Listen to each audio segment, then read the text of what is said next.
Clerk will call the roll. Lynn Whitley, County Judge. Here. Roy Charles Brooks, Commissioner Precinct 1. Present. Evan Allen, Commissioner Precinct 2. Here. Gary Pickens, Commissioner Precinct 3. Here. J.D. Johnson, Commissioner Precinct 4. Constitutes a quorum.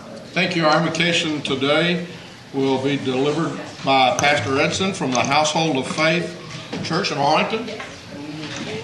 After the invocation, please remain standing for the pledges. Thank you so much for coming out today. Good morning. Thank you, George. Good morning. Good morning, Pastor. Let us pray. In Jesus' name, our Lord and our God, we just want to thank you for the opportunity for us to be gathered here. We thank you for all our leaders. We ask Almighty God, you will continue to give them knowledge and wisdom to move the county forward. Lord, all their deliberations today, you will take absolute control. At the end of it all, mighty God, only you will take the glory, for in Jesus' marvelous name we have prayed. Amen.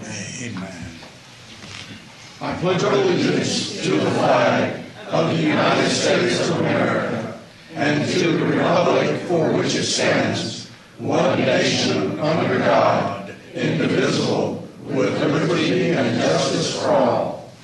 Honor the Texas flag. I pledge allegiance to thee, Texas, one state, under God, one and indivisible. Thank you, Rick. Thanks, sir.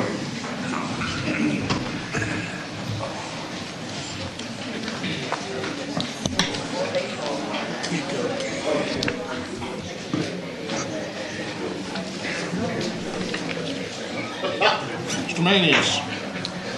Thank you, Your Honor. Members of the court, we have just several announcements regarding the agenda. First of all, Commissioner Johnson will not be joining us this morning, and he'll be back with us in our next meeting, which means that our next meeting will not be next week, but it will be a week or 2 weeks from today. So if, for those of you who are trying to submit information to the court for their consideration, that next court meeting will be 2 weeks from today. Also, members of the court, as we have done in the past, we're going to go ahead and take various things out of order. One of the things that we've talked to you about in the last several meetings is how we are going to approach the presentation on the COVID-19. You're going to see some of that today. We're going to shrink some of our presentations, and we're going to emphasize other presentations. So when we get to that first item under the administrator section, you're going to find that we're going to start with Mr. Tenage's presentation. All the information that we have historically provided you in a presentation form through Ms. South, you'll find in your red folder, and I think you've already received it electronically also.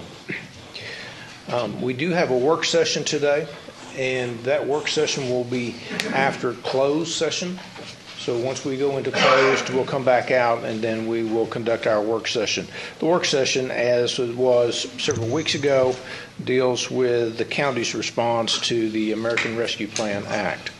We do have a couple of different items that we're going to be talking to you about very briefly when we get to the briefing section. And when it comes to the general obligation bond package, we do want to make a few comments and get direction from the court. I think we may have that direction already, but we want to solidify that direction as it relates to the transportation portion of that particular program. Also, we are not going to have any comments. I don't believe, Mr. Schaffner, do you need to make any comments on legislation? We know that we're going, and Russell will be up to make a major presentation also, but as you know, the legislature is coming back into session this week in a special session, and Russell will be there representing the county. and he may have some comments when we get to that particular item on the briefing agenda. Your Honor, I will tell you we have one audience participation. It's not associated with any particular agenda item, just audience participation. We may go ahead and do him at the beginning before we move into your report. Sounds good. Thank you, Your Honor. Thank you. Court members, you have before you the minutes of our regular meeting of June the 22nd. Move for approval. Second. We have a motion and a second. Any discussion? Please vote. Motion passes unanimously. We have a couple of resolutions and proclamations today. Commissioner Allen, I believe you have one to start us off. I do. Thank you, Judge. This first one is for ratification only, but I did just, of course, want to recognize St. John Baptist Church in Grand Prairie, but then also with a campus in South Lake for their 100th anniversary. And, of course, Pastor Reverend Denny Davis has been their pastor for many years, so I look forward to presenting this resolution in a few weeks. You tell Pastor Davis Yes. that I wish him the best. I'll do it. We helped them put together, as a private citizen, I helped Yeah. them get their church built. They had their church in one of my buildings for about 6 years. Oh, no, that's great. And we had a great relationship with him, and many of those parishioners, people that were all of his members, and tell him I said hi. I will do that. It Thank sounded you. like a second to me. It was a second. We have a motion and a second. Any discussion? Please vote. Motion passes unanimously. And Commissioner Allen, I believe you have another proclamation. I do. This one is recognizing Watch Your Car Awareness Month, and joining us today to receive this resolution is Sheriff's Department Commander. I will always refer to him, call him Captain Sudan, because that's when I first met him when I was a council aide in Fort Worth, and he helped me to see how important and how successful things can be when law enforcement and the community work together. So Captain Brian Sudan, and then also Anne Marie Pena, who is a crime prevention coordinator. Both are with the Tarrant Regional Auto Crimes Task Force. I'm going to go ahead and read this into the record. Whereas motor vehicle crime is a costly property crime and one that seriously impacts the economy, the ability of victims to provide for their families, often leading or contributing to other criminal activity that is most prevalent during the summer months. Whereas Tarrant County, Parker County, the Texas Department of Motor Vehicles, the National Insurance Crime Bureau, and the cities of Arlington, Euless, Fort Worth, Haltom City, Hearst, and Lake Worth all participate in a joint venture known as the Tarrant Regional Auto Crimes Task Force. And whereas the Tarrant Regional Auto Crimes Task Force is funded by a grant from the Texas Motor Vehicle Crime Prevention Authority and local support. And whereas unlocked vehicles, keys, key fobs, and personal property left in vehicles play major roles in motor vehicle burglary, motor vehicle theft, and fraud-related motor vehicle crime in Tarrant County. And whereas the Texas Motor Vehicle Crime Prevention Authority created the If You Like It, Lock It campaign to raise awareness and reduce motor vehicle burglary, motor vehicle theft, and fraud-related motor vehicle crime during July's Watch Your Car Awareness Month in Texas. Now, therefore, be it resolved that we, the Commissioners Court of Tarrant County, Texas, do hereby proclaim the month of July 2021 as Watch Your Car Awareness Month, with special emphasis on alerting citizens to lock their vehicles, take their keys and fobs, remove their personal property, secure their vehicles, and use diligence when buying or selling motor vehicles. In witness thereof, we have hereunto set our hands and caused the seal of Tarrant County to be affixed this 6th day of July 2021. And with that, I move for approval. Second. We have a motion and a second. Any discussion? Please vote. Motion passes unanimously.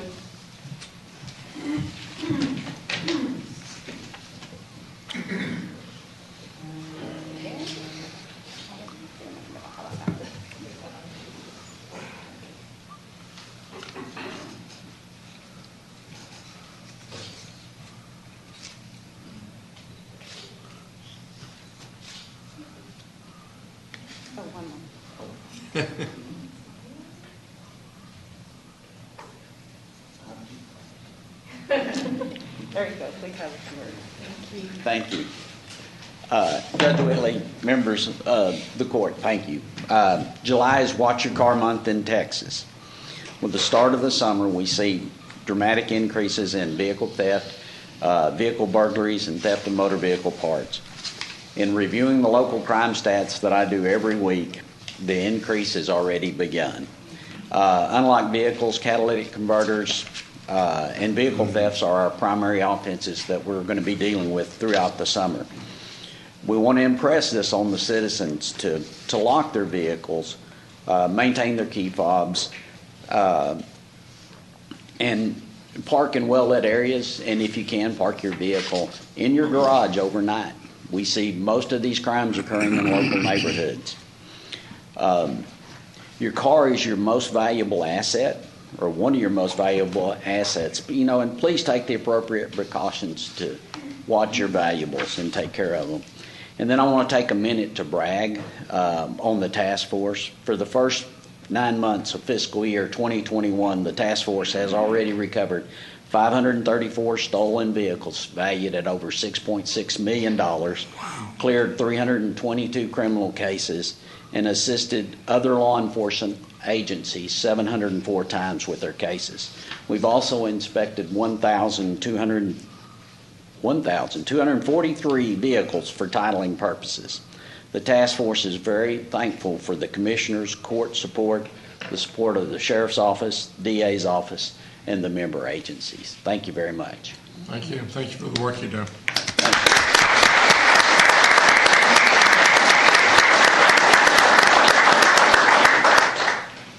Next, we have our presentation, Mary Louise, of the pandemic book.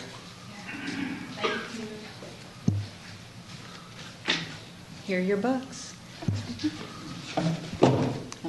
Been anxiously awaiting the books. Thank you, Emma. Good morning, court.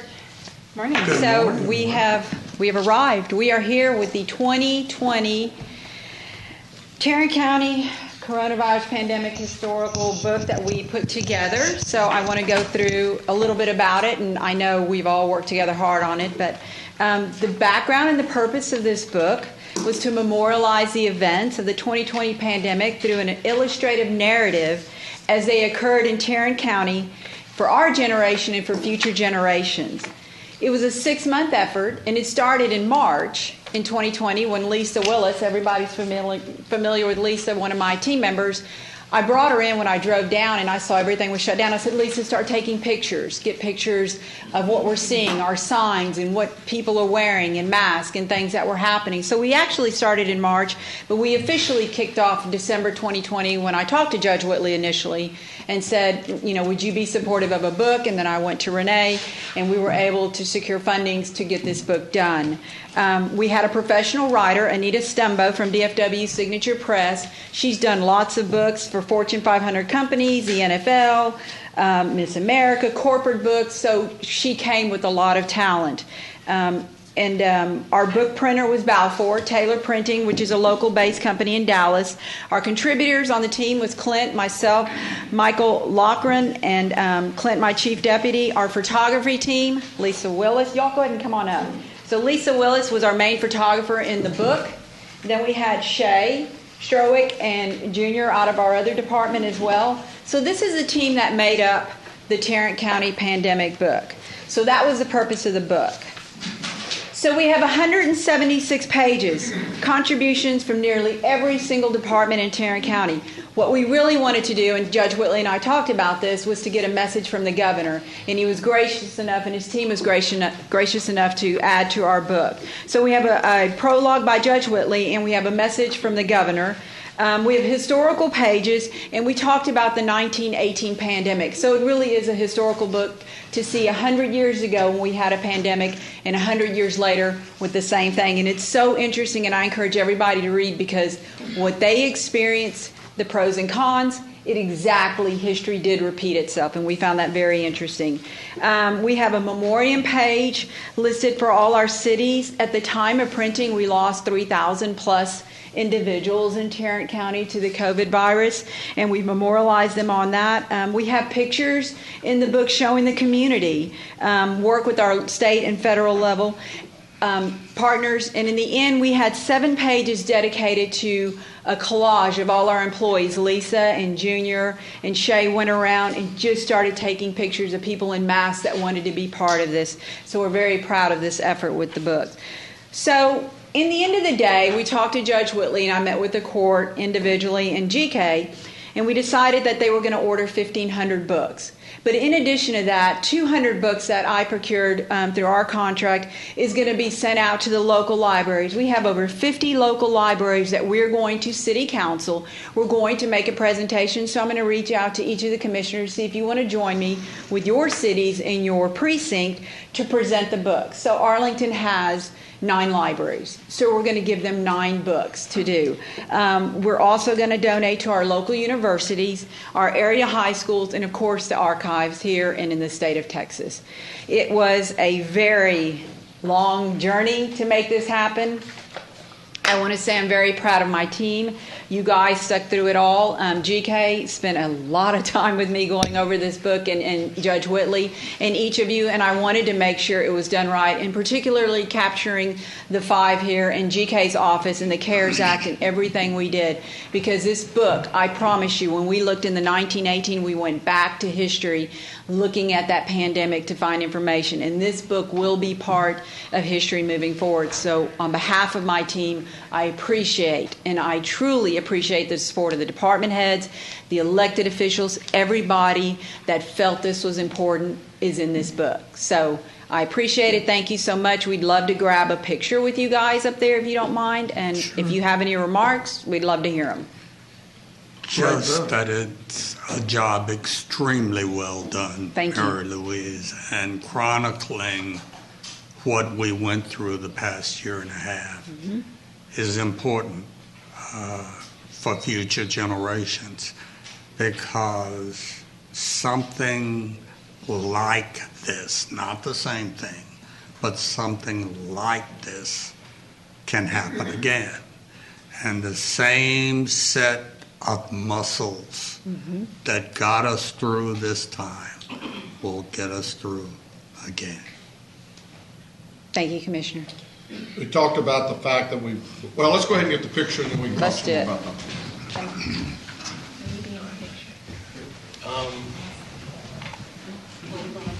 If you want, if the court wants me there, Come on, GK. thank you. This is really the core team. We may need to push those over a little bit. I think you're short, go up front. You're tall, get to the back. Gary, get in here. There we go. GK, I'm gonna get you to hold that. take the picture. Excellent. Move this back. Pull it back. Yeah, okay. Got it. Scrunchie. You gotta have a license to drive that thing. so Now you turn don't really- sideways, now turn sideways. We good? Can you get us?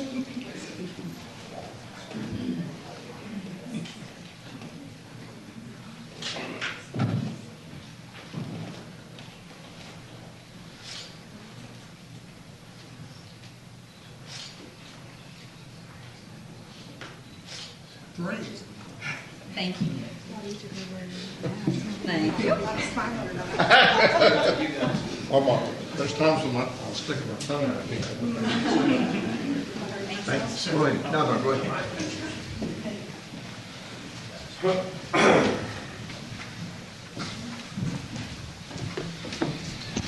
Mary Louise mentioned the 1,500 extra books that we had ordered, and what I would, we paid for that basically out of our little economic development fund. And what I would like to suggest is that, as I was sitting here and it was talking about 2020, why don't we make it 2020 for 20? And so if they want to buy the book, they can buy it for a $20 bill. That'll make it easy, because wherever they come to, there's going to be, this way we hopefully won't have to do change if they've got cash or whatever.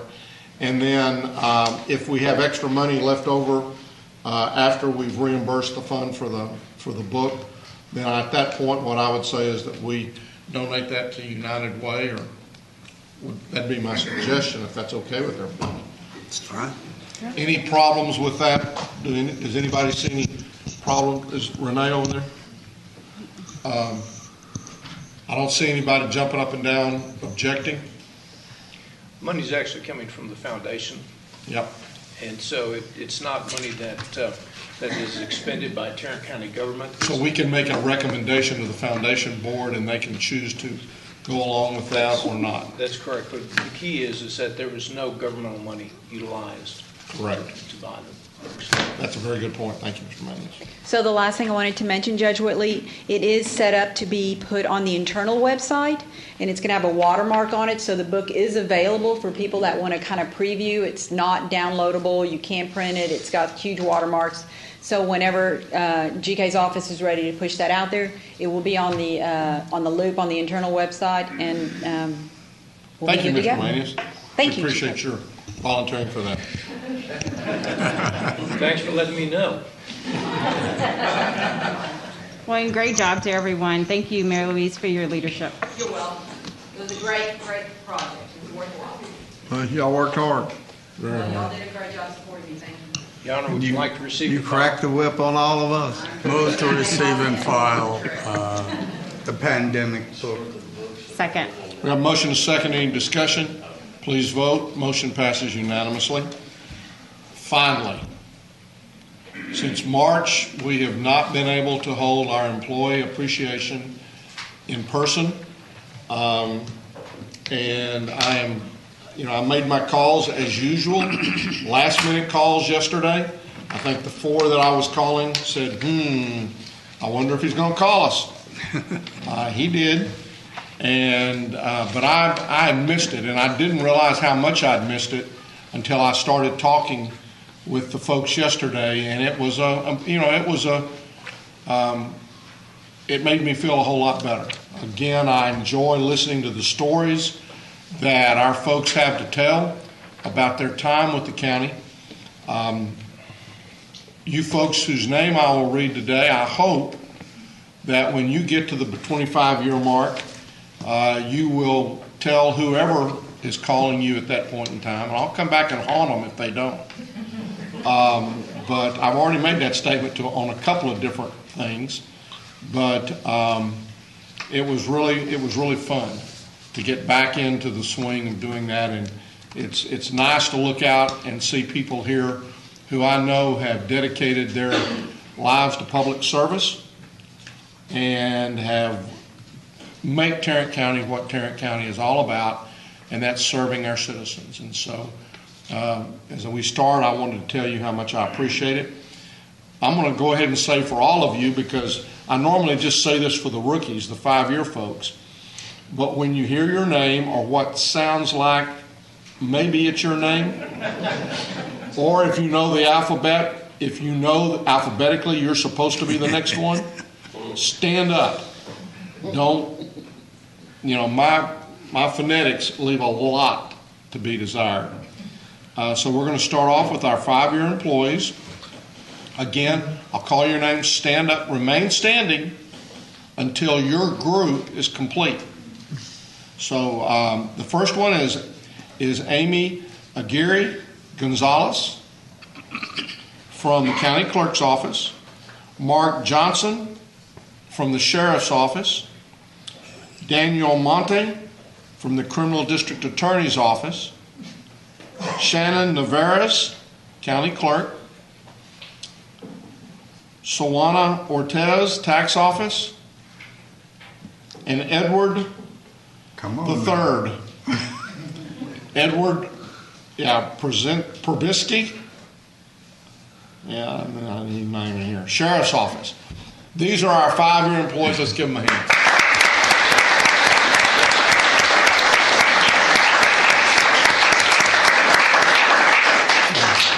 Now for our 10-year employees, we'll start off with Jacqueline Mendez, Criminal Courts, Raul Milano, Precinct 2. He's on vacation. Christina Smith, District Clerk's Office. Thank you for being here. 10 years.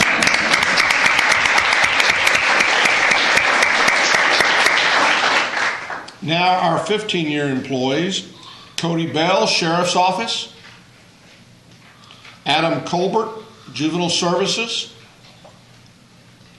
Marvin Jackson, Sheriff's Office; Antoinette Lancaster, Sheriff's Office; Michael Morris, Sheriff's Office; Nathan Peters, Facilities Management;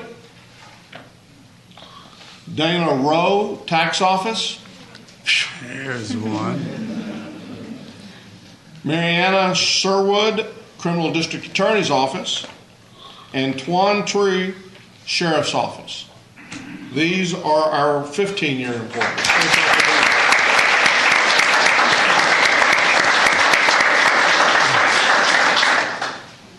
Now for our 20-year employees: Naviris Aguirre,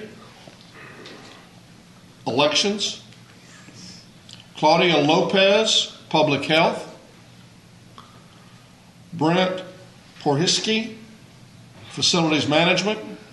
Yeah, how'd I do on that last name? You're close. At least you knew to stood up.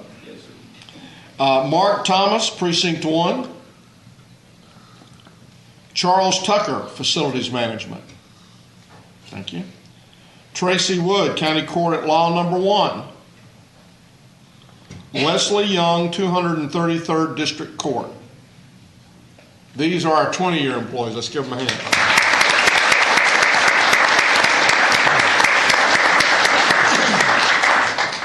Now for our 25 plus, I call and have an opportunity to talk with these folks.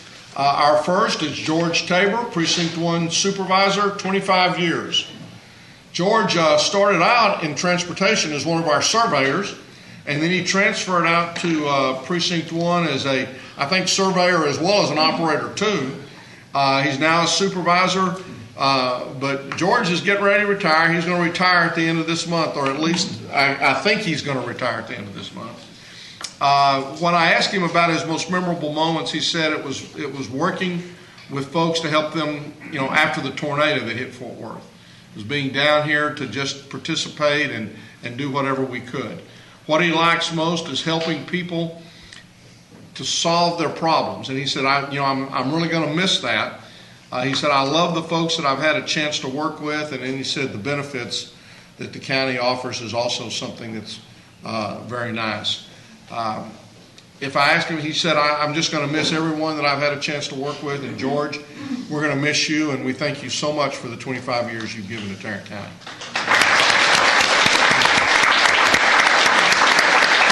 If I may, Judge, George brought a posse with him this morning.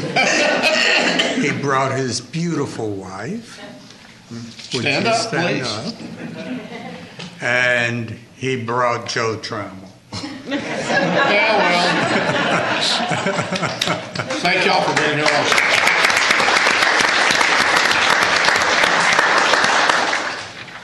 Next is Cheryl Lopez from the 325th District Court. 30 years. 30 years.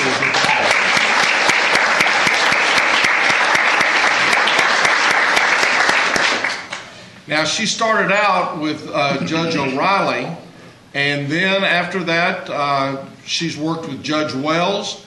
When I asked her about memorable moments, it was the adoptions that they've had at the court, and she said it's just so moving to see the smiles on their faces. And she said, or I'll just add this: the family law is oftentimes not a place where you see a lot of happiness. And so when you see that opportunity to basically place a child with some loving parents and something that child may need so desperately, and the parents need desperately, it really is it can be a very, very moving moment. When I asked her what she liked most, she said the court has just been a second family. And she said the whole county takes care of its own. Now, and I'm gonna tell on you. 5 years ago when she was here and I asked her how long she was going to be here, she says, oh, I hope to make another 20 years. No, it was 10 years ago. It was 10 years ago. It took you 10 years to change your mind. But she now is getting ready, and she said, I think I'm going to retire with the judge, which will be at the end of 2022. I know that date well. We may have to have just a big retirement party on December. Maybe that'll be where our New Year's Eve party is. So she's going to be retiring at the end of 22, and we just want to thank her.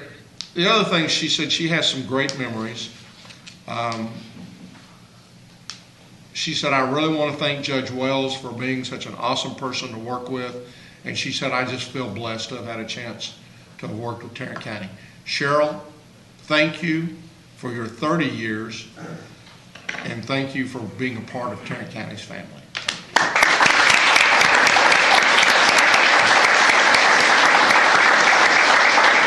And I believe she brought Judge Wells with her.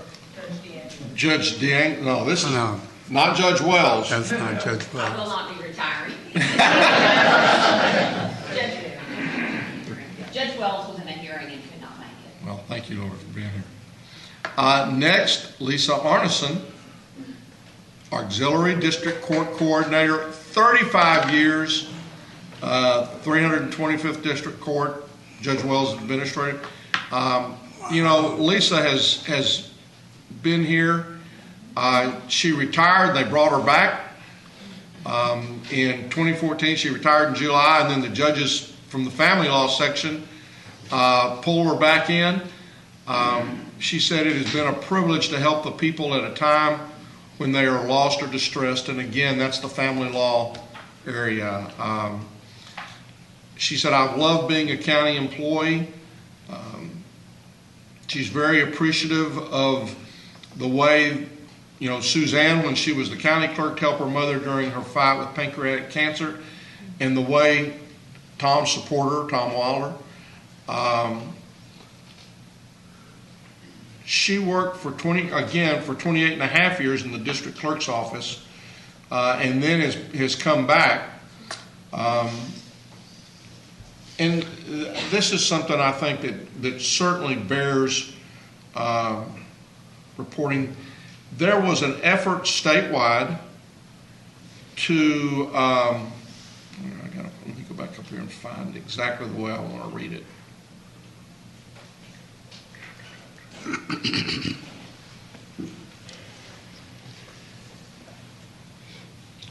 I got it here, I just got to find it.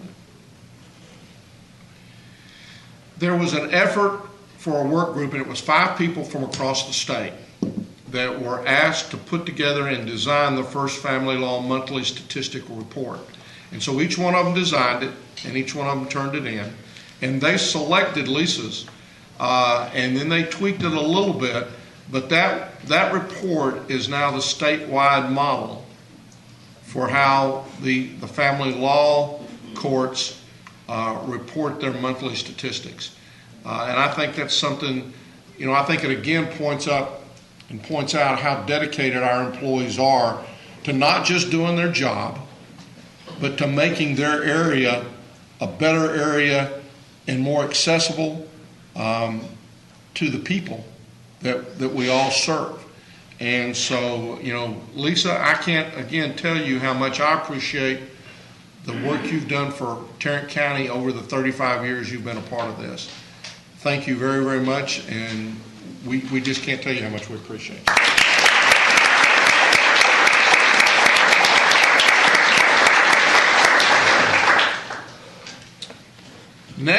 Last is Mac Mcdaniel. He is in the sheriff's area, the Warrants area. 35 years. Is Mac here? He had hoped he was going to be able to make it, but again, he's in the warrant division. He's also a member of the SWAT team. Now, he is retiring on August the 31st. And, we always hate to, especially people with this kind of tenure, to leave, but at some point, they're giving up money by not retiring. And, we've had several people do that over the past. And, we can't thank them enough for their time with the county, but at some point in time, you got to look at it and say, okay, wait a minute. I could be making this much if I retired, and I'm making this much less by working. And so Mac has been a great employee for Tarrant County, has done a lot of great things. He was in patrol, he was in the jail, he was at courts. So, he's been around the horn. And if you see him, he said that he came here from the oil fields. And he came here looking for steady work, and I guess he found it. Because he spent 35 years with us. And that's what I'll hear often. So many times I'll hear somebody say, well, I came here, I just need a little bit of, I was going to be here for about 5 years, and then I figured I was going to head off to something else. And if I'm talking to them, that means they've been here for 25. And they said they just thought it'd be 5 years, and then they woke up one day and it was 35 years or 40 years or whatever. So again, if you see Mac, tell him congratulations on his 35 years of service to Tarrant County.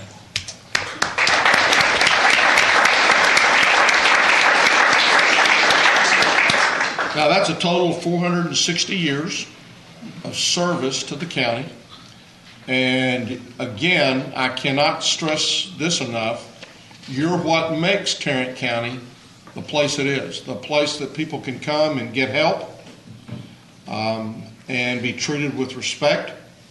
And that's really what it's all about. And I just, again, can't tell you, we can't tell you how much we appreciate the service that you give to not only your fellow employees, but also to the citizens that you serve. Refreshments back in 504. Enjoy it. Thank you all very much.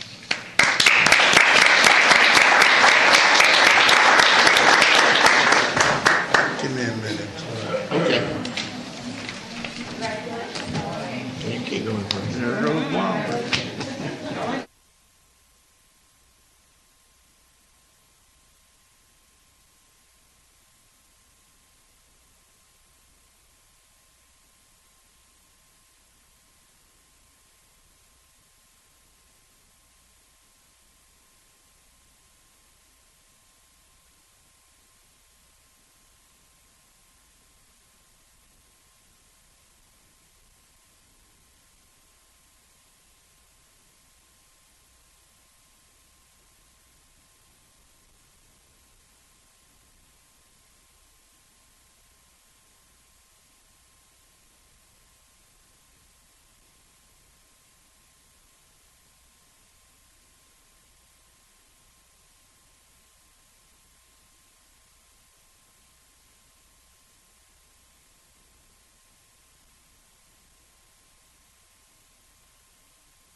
They have them back here during the close.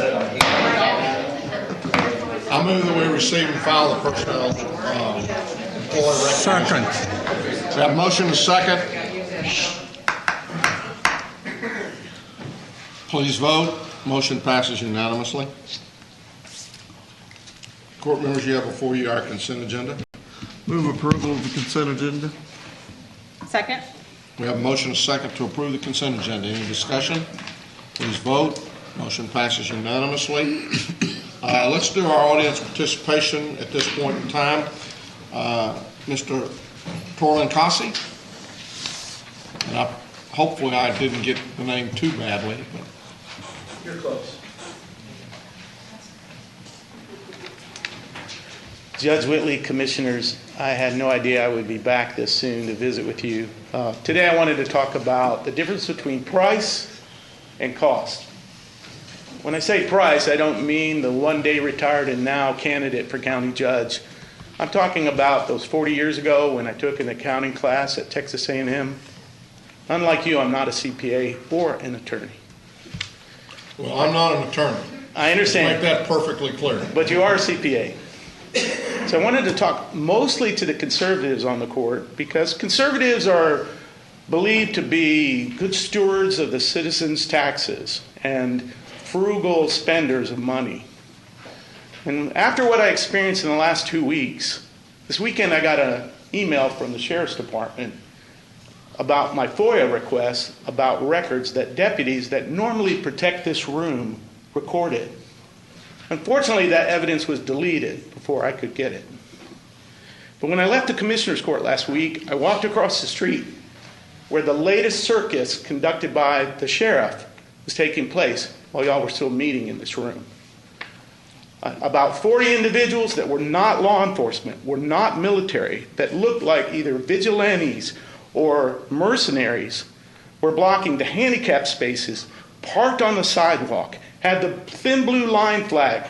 30 sheriff's deputy employees with the highest rank of captain were out there taking pictures. They had parking spaces blocked, 7 motorcycles on the sidewalk blocking the right-of-way, etc.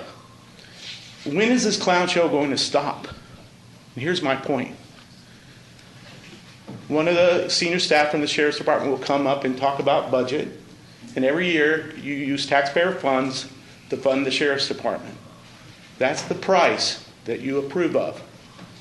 These days, you have to go back in private sessions, executive sessions, and approve settlements and litigation and instances of a number of things that have happened because of the leadership at the top. Where is the sheriff today? Where was he last week? At the border, I think. Was he on NRA TV the week before? Or was he doing comedy with Chad Prather?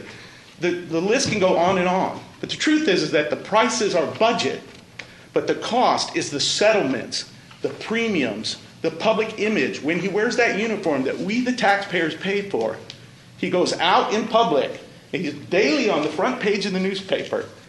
And what's happened here is that his lower staff morale and behavior is a reflection of the top. I know you don't have a lot of control over his policy or his politics, but you do have control over his budget. And it looks to me like he's gotten way too big for his wranglers because he constantly is costing us money. You know, the jail's a tough place to be, and it's usually the worst day of a person's life. It's not supposed to be the last day of a person's life. One little child, it was the first day of her life on earth and the last day. We have deputies that are being indicted for assault and official oppression. How much are they costing the taxpayers? I think that we need to encourage the sheriff to shrink back into his bread and butter responsibilities, to let go of the immigration detainment program and stay in Tarrant County and clean up his act. Thank you, sir, for being here today.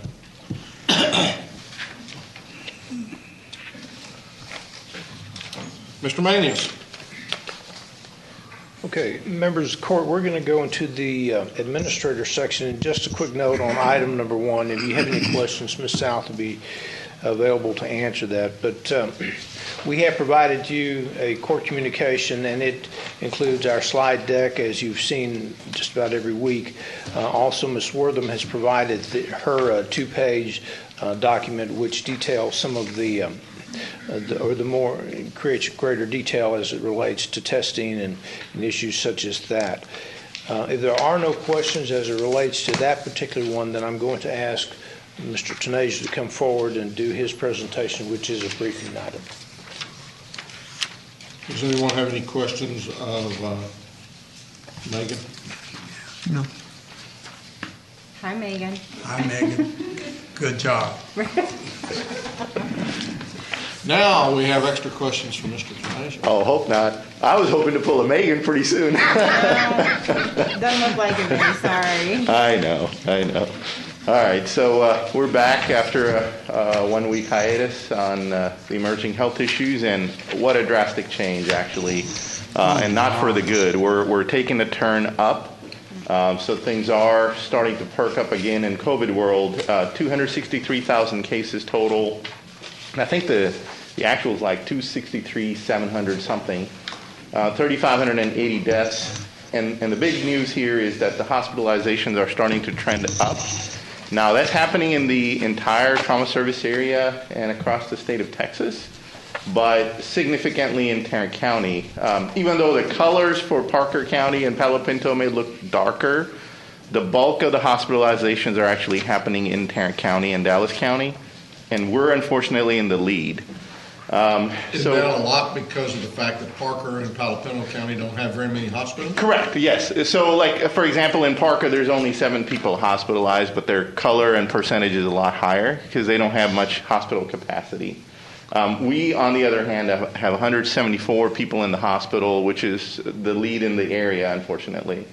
Do we make any effort to determine of those 174 how many of them are actually Tarrant County residents and how many of them are from other areas? No, sir. Typically because hospitals just... Yes, sir. And they have to accept the patients. I mean, so because we're, again, a metro county, so people, when they don't have access elsewhere, they come here. And then trauma service area E is also increasing, 2.76%, 425 people in the hospital. That was quite a difference. I think we were in the 302, 305 range about a couple of weeks ago, so that's been an increase. In Tarrant County, we were at like 90 about 3 weeks ago, so we're going fast on hospitalizations. Case data, of course, is taking a little while to show up, but eventually it will start to rise as well. So far, it looks like we're holding a flat curve, but I can tell you that things are changing on a daily basis. The R0 has been up for the last couple of weeks, so the virus spread is growing faster. When it's above 1, we're at 1.14. That means there's more people getting sick from each individual. The virus is spreading in the community. And it's more evident. Yes, sir? Nationally, they are saying that perhaps 99% of the hospitalizations are unvaccinated persons. Are you finding that to be the case here in Tarrant County? Yes, majority of the hospitalizations are unvaccinated people, and it's standard all across, nationally, within the state of Texas, here in Tarrant County.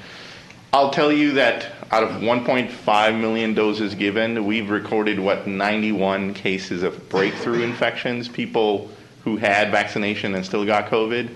That's a minuscule number, and none of those, as far as I know, reported being hospitalized. So, again, if you're looking at a preventive effort against hospitalization and death, the vaccine seems to be the absolute certain way to go. It is working well in our community. We just need more of it because the evidence is here that things are perking up. Positivity rate has jumped back up above 6%. Which is not good news, and as you can see, it's like in a spike right now. the top chart on the left, you can see it's pretty sharp increase. Even on the case rates that we've talked about, we were down to a 22 per 100,000. We're back to about 30 per 100,000. and this number is expected to keep going up as the data sort of fills in. So things are, looking to trend to change, unfortunately, to the upward direction.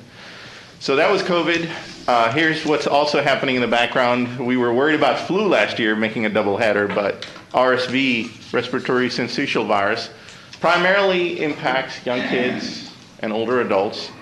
Is causing a major outbreak. You're familiar now with positivity rates. The chart on the right, we're approaching almost 40% positivity rate. That's huge. You can see the other years in the past with different colors, they were like low. So we've had a huge outbreak here in Tarrant County. This is Tarrant County data. But all of the southwestern region of the United States has had RSV. So we've had a huge outbreak, and again, there's not really, other than supportive treatment, there's not a cure that they can just give and go home. Some of these kids are getting hospitalized as well, and unfortunately, that's just currently how things are. All of these measures do work. All the charts are showing that RSV is still peaking, but if we bring back all these safety measures, wear a mask, avoid large crowds, both COVID, RSV, flu, or respiratory viruses tend to kind of back off when these measures are in place. So choosing safer activities is our message, that if you're vaccinated, obviously things are back to normal for most of us. But if you're not vaccinated, get vaccinated. Otherwise, continue to wear a mask, avoid large crowds. And again, unnecessary large gatherings should be avoided. Quick update on West Nile. Things are perking up there too, not necessarily on the disease activity side, but the type of mosquitoes that can cause issues. As you can see, the big purple bar, the highest we've seen, that was the right kind of mosquito coming in our mosquito traps. And typically, if you look at years past, we've had a low activity till now, and then suddenly it just escalates. So we're at that point. This week and next week will sort of start to show us if that's going to happen. Hopefully not. Hopefully we escape the year. Last year was pretty tough with West Nile as well. But we're watching pretty closely on what's going to happen with that. So the message on West Nile, again, reminder, because it's summer, people just had a lot of events due to 4th of July. Wear your DEET spray when you're outdoors, and I was outdoors and I could smell the DEET spray, so people were paying attention, so that's great. Wear long sleeve clothes, empty out standing water on your property, and then prevent mosquito breeding in and around your property, because that's the best way to go. What's going on in Grand Prairie? Why has Grand Prairie got so many? They've had 12 traps that tested positive, and that's been worrisome, but part of that is that they're all of Grand Prairie, and some of that is in Dallas County. But it seems to be that's where most of the activity is concentrated this year. So we're keeping an eye out, and they're doing a good job trying to do mosquito control in their area. It's just somehow it just got concentrated there. It's interesting because historically, when you see the positive tests, it's been in the eastern part of Tarrant County. And I think it's the geography of that area. Bedford and Hearst. And yeah. Yes, sir. Northeast, very densely populated and a lot of tree canopy. So we get into trouble there as well. And, hopefully not this year, but yes, sir. A lot of water. Yes, sir. A lot of water feature. Mr. Maney is absolutely right. There's a distinct line. If you look at the, western half of the county, a lot less trees, a lot more open land. So it's a little different topography. And the trees are important because birds nest there, and that's where mosquitoes feed off and get West Nile. So that's just kind of the correlation there. All right. Quick update on the vaccines. As you can see, the data updated last Wednesday, 1.53 million doses administered. 33% of the county, almost 691,000 people have had at least one dose. And 29% of the county, or 610,000 people, have completed their series. Slow progress. Again, the message is, if you're not vaccinated, do not hesitate. Let's get you vaccinated. There's a lot of trouble brewing all across. You all have heard about the Delta variant. So that is spreading real fast. national estimates are that up to 25% of the cases being diagnosed nationwide are Delta variant. Region 6, which includes Texas, Oklahoma, Arkansas, neighboring states, the estimates range from 12.5% to 25%. I think Texas surveillance data is a little behind, and that's why that region data is not fully catching up. But other states neighboring us are getting a lot of Delta variant. And then, as if that wasn't bad enough, there's news out there that there's something called the Lambda variant out of Peru, which seems to be not as, the vaccine is not as successful against that. So again, a new variant emerging. And it's very important to talk about why we're always saying, let's get vaccinated. I know it's personal choice. We understand that. But people that are not vaccinated give the virus an opportunity to replicate. And every time the virus replicates, there's a chance that there will be mutation. Because it's not like a single virus goes in and another virus comes out. A single virus goes in and millions of copies are created in each individual person. And that's where mutations happen. And that's how variants come out. So it's also our responsibility to get vaccinated so we can stop this pandemic from progressing further, because otherwise the virus is going to keep replicating all across the globe and have mutations eventually, luck may be on the virus's side. So we want to make sure we don't give that opportunity. So, Benny, a quick question. If a person has, their initial vaccination was one that required 2 vaccinations. Yes, sir. And they have yet to get that second one, and they're outside either the 3 or 4 week window. Is it still preferable that they get that second vaccination? Yes, sir. That is the current guidance, that no matter how much time has gone by, you should complete your series. The preferred time frame is 6 weeks at the most from the first vaccination. So don't delay it more than 42 days from the first vaccination, because the data is not yet complete to show, is it going to be fully efficacious like the 95, 96% that we're seeing, or is it going to be lower efficacy? That's the part that's missing. But otherwise, the recommendation has been no need to restart the series. You can complete the series no matter how much time has gone by. And Vinny, has there been any more discussion on the possibility of boosters? Yes. So we keep getting a lot of different information. General thought is that boosters will be coming, because a lot of these companies, Moderna and Pfizer, have been talking about boosters in the fall. There's different studies out there. Some are showing that immunity is good and it may be longer term than what we originally thought. So it remains to be seen, when do they time the boosters.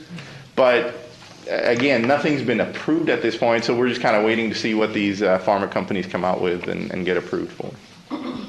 Vinny, what's the status of our efforts with the UNT Health Science Center? So things are starting to wrap up a little on that as well. I think there are some clinics that were completing their 6 weeks, and they have switched to more of a pop-up clinic model. I believe a calendar was shared with you all as well.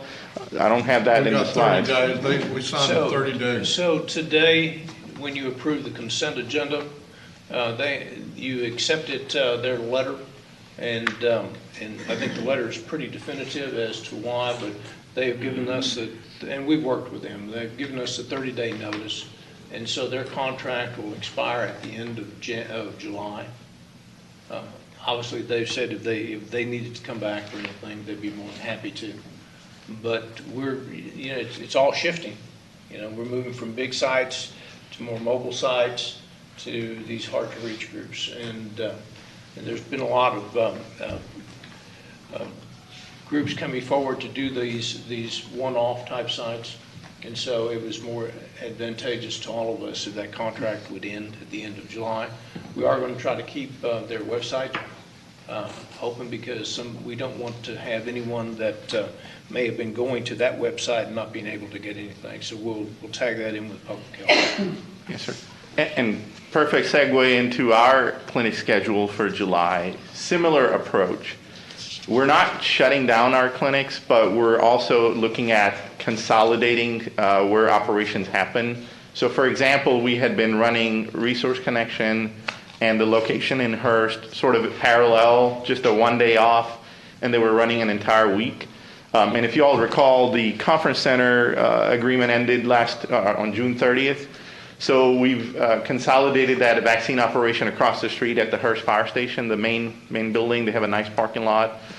And it's through one of their bays, so it's a drive-through.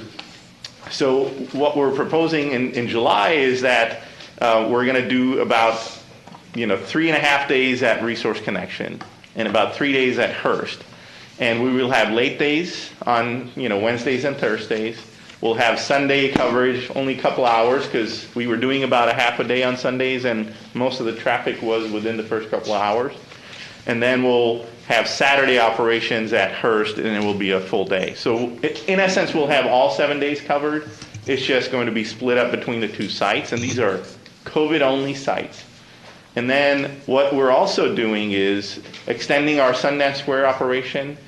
Saturdays weren't working out too well, but Fridays we're doing pretty good. So we're going to stay throughout the month of July. So another 3 or 4 Fridays we'll be there. And then we're bringing extended hours and days to our public health clinics. So 3 of them: Main Clinic at the South Main Street address, Arlington Clinic, and Watauga Clinic.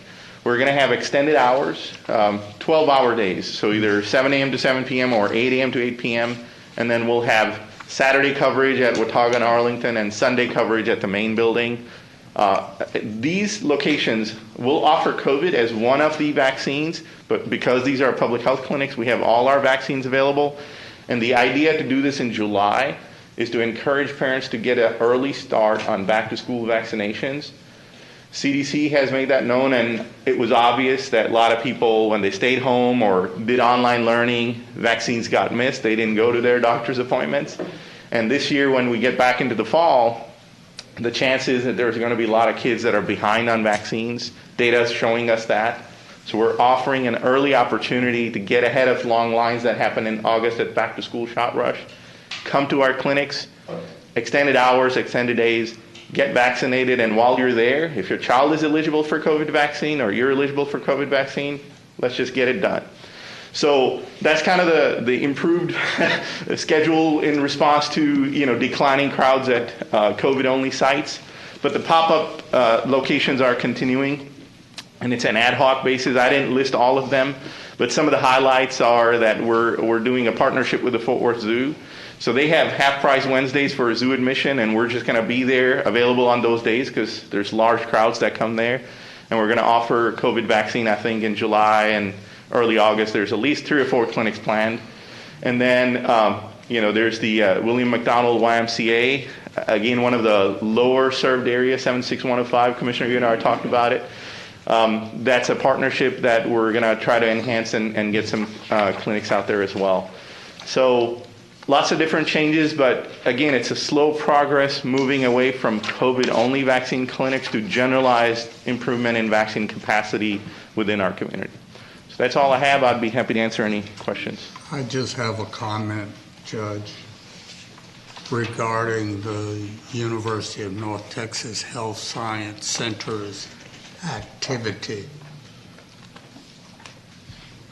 I had very high hopes that they were going to increase our ability to serve the underserved populations in the county. It appears that they have adopted the advice that General Creighton Abrams gave to President Johnson regarding the Vietnam War. Just declare victory and get out. I'm very disappointed that we have been unable to move the needle in certain zip codes.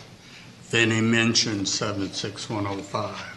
That's one of those zip codes in which only 8% of the population is vaccinated.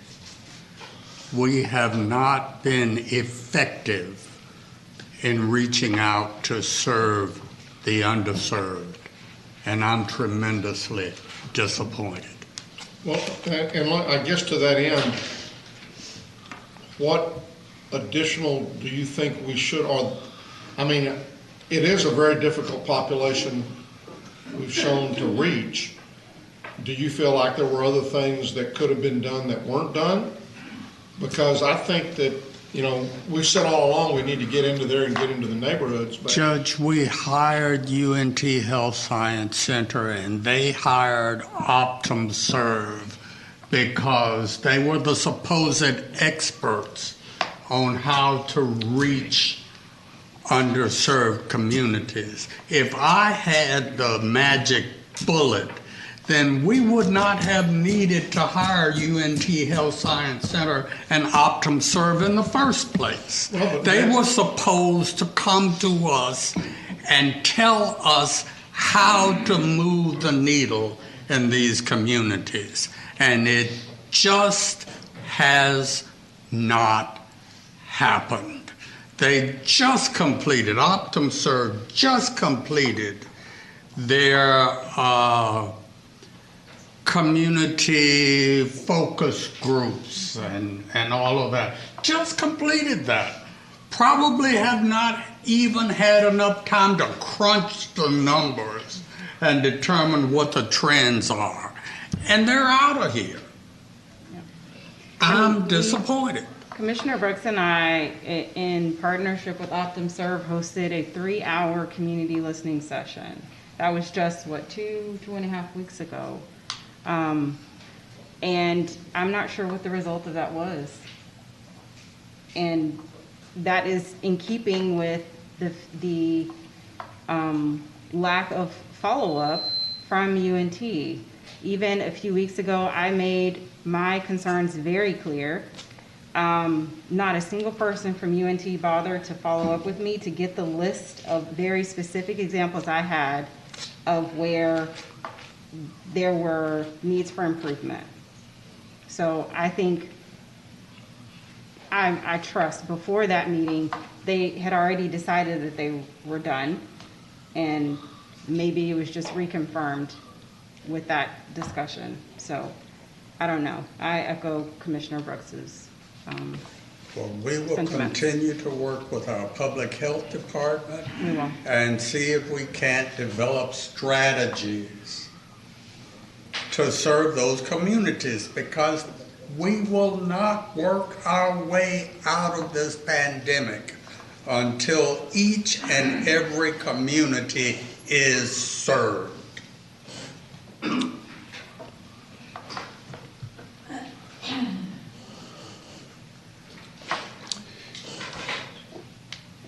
Are we ready to move on, or do we want to have any more? Okay. Ready? Okay, so first of all, let me say we'll circle back and we'll see if we can get the results of those community meetings. Members of the court, if we can now go to item number 2 under the administrator section. We're requesting that the Commissioners Court receive and file the single audit report for fiscal year ended September 30th, 2020.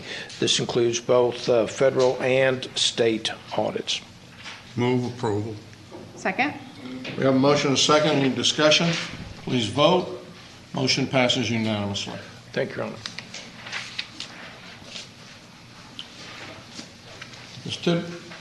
Ms. Tidwell.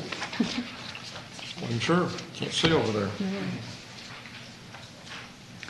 We have one item that we're asking the court to consider this morning, and that is to authorize the auditor's office to establish the relationship with Sedgwick as outlined in your court communication, making certain that you understand that we're seeking authorization to fund these claim payments to this escrow account without specific approval by the Commissioner's Court of the individual amounts, and that we will report the actual claims funded from the preceding week on the claims addendum each week. So we can pay our workers' comp claims through this entity. Move for approval? Second. We have a motion and a second. Any discussion? Please vote. Motion passes unanimously. Ms. Worthy. Move to receive and file the personnel agenda. Second? We have a motion and a second to receive and file the personnel agenda. Please vote. Motion passes unanimously. Morning. Good morning. Good morning. How are y'all? Great. I want to take a moment first I thought you might. to introduce our new wellness coordinator, Henry Tolstead. He's back there behind Tina. So Henry has just moved up here from Austin not too long ago, and he does come from the corporate wellness world. So we're glad to have him and look forward to his new ideas. Welcome. We also have one more item for approval of a waiver of terminal benefits in the Sheriff's Department. They had a lieutenant leave at the end of June with 344 hours, and the net cost will be $18,000, a little over $18,000. Move approval. Second. A motion is second. So does this, I mean, I know that they'll promote somebody up through there, but is the thought that eventually somewhere down the line, we're not going to have a vacancy that hadn't been filled to get to that point? Possibly. I don't know that that would be true. It will depend on who gets promoted and where they kind of land. Okay. We have a motion and a second. Any further discussion? Please vote. Motion passes unanimously. Thank you. Vinny? There are significant vacancies in the SO. Yeah, that's what I mean, it may not be at the same dollar amount, but There's plenty of revenue in that budget to cover this. We're not going to have to transfer any money into it. All right, so Public Health has 4 items for your consideration. The first one is a request for approval to submit a grant application to the Priscur Children's Foundation for the Help Me Grow North Texas Council. I believe the amount we're requesting is $50,000. Once we receive it, it will be a pass-through to MHMR to help us with this program. I would just point out that Help Me Grow North Texas and the Priscur Children's Initiative are both outgrowths of my presidency with NACO. It was part of my presidential initiative, and this money has come to Taran County repeatedly because of that program. I move approval. Who is the Pritzker family? That's a Hyatt? Yes. Hyatt Hotel people? Yeah, out of Illinois. Okay.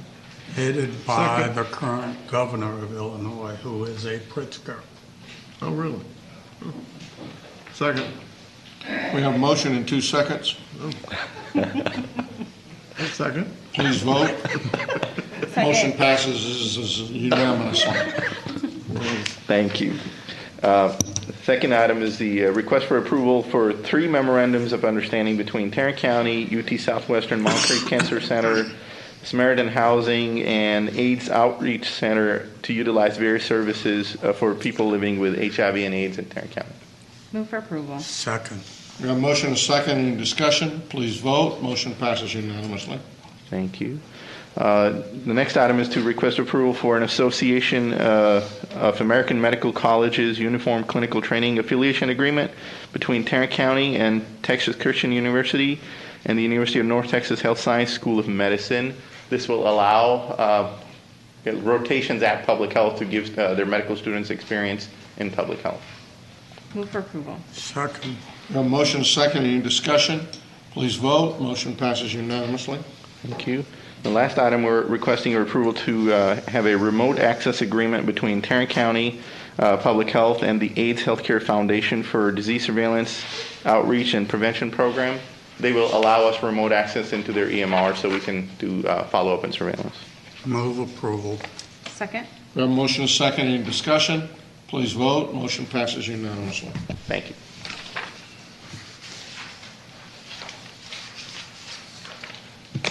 Ms. Lee?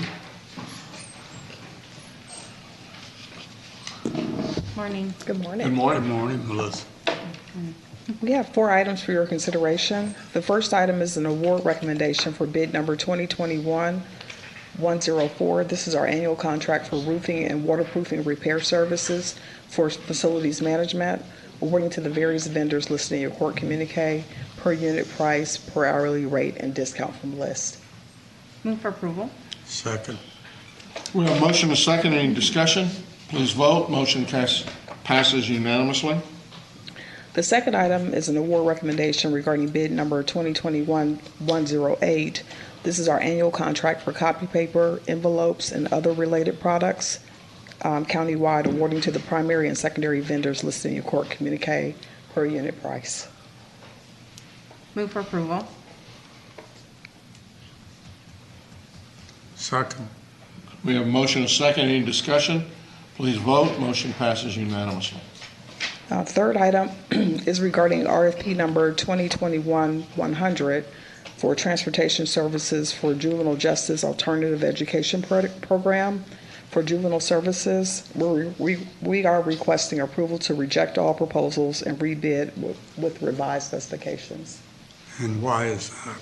We only received one proposal, and we really need a backup for this one, so we're going to send it back out again. We reached out to a few companies. Durham was one of them that had the contract last year, or currently has the contract. So the information in our vendor database was not current, so we got current information from Durham School Bus Service as well as some others. So what you're saying is there was something in the RFP that was not current and therefore nobody wanted to bid on it? The vendor list wasn't current, the bidders list. So we sent out 296 and we had 456 vendors and they were all wrong? We know for sure that all of the contacts at Durham, none of them were there anymore. So it did not reach them, and they're the current vendor. And then there were several others that we called, and we just didn't have good email addresses. So how do we go about cleaning up our vendor list? We're working on it. It's a self-service system right now, so Teresa has been working on that for the last year, calling companies. We also sent out a mass email last year to all the vendors in our database. So we're working on cleaning that up. Maybe an email that says if we don't hear from you in about 2 weeks, we're going to cancel that. We'll just go ahead and wipe that out and see what happens. Yeah, we try every method. We call, we fax, and we email. We even go above and beyond by searching the internet to see if maybe the company moved.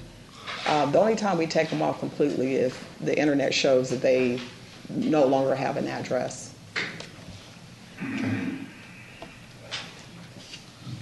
We have a motion and a second. Any discussion? Please vote. Motion passes unanimously. The last item for approval is an invoice payment to qualified elevator inspector witness and certification services for facilities management to Myers Elevator Inspections in the amount of $1,660.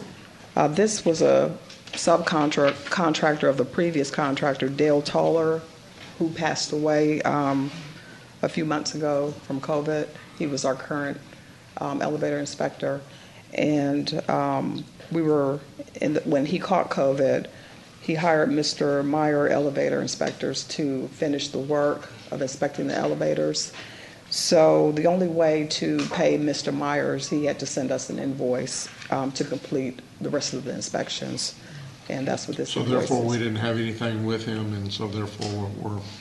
Right, and they didn't have a way to pay him. Okay. Move approval. Second. We have a motion and a second. Any discussion? Please vote. Motion passes unanimously. Thank you, Melissa. All right, thank you. Melissa, when are you Wait a going minute, I back hear out to something. bid for that elevator inspection? It's an annual quote, and it goes out next month.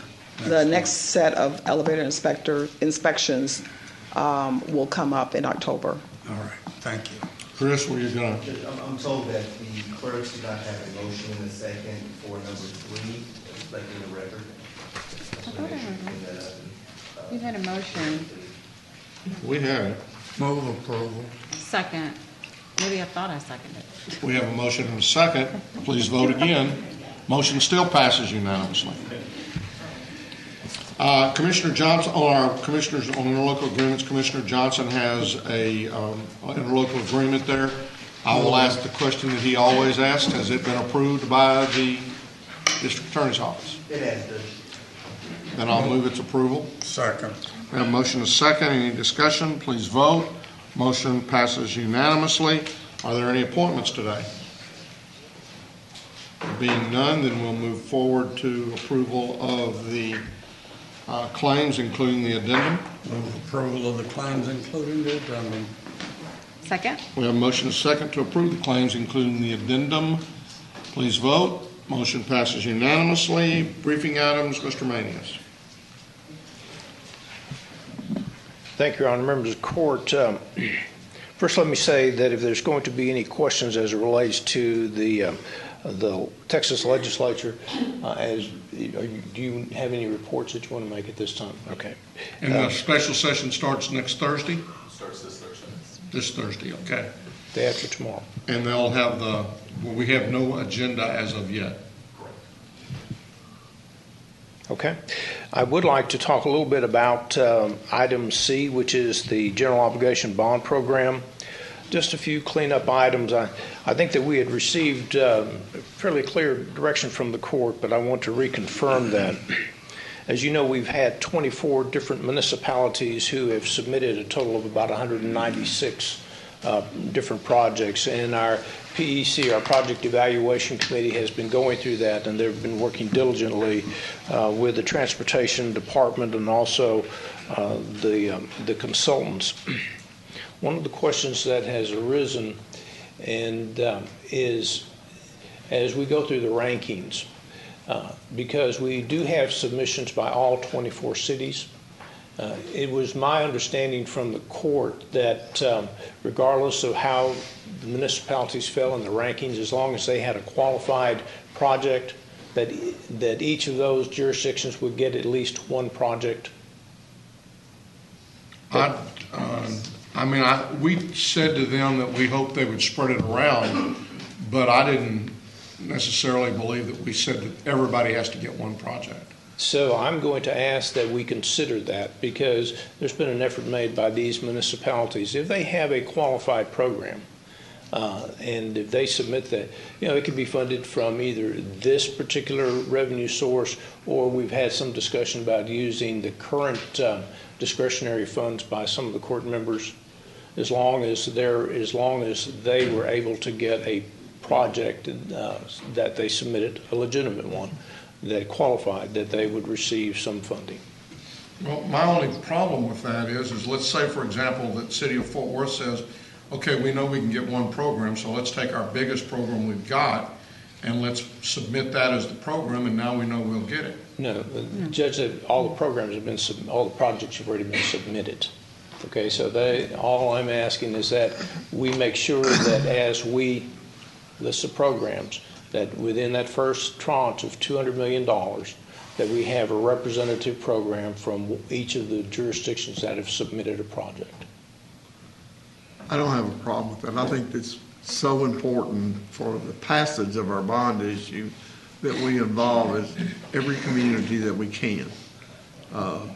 And if you don't have a project in the bond issue, what is the city's incentive to even state that we think you as citizens should support this from Tarrant County?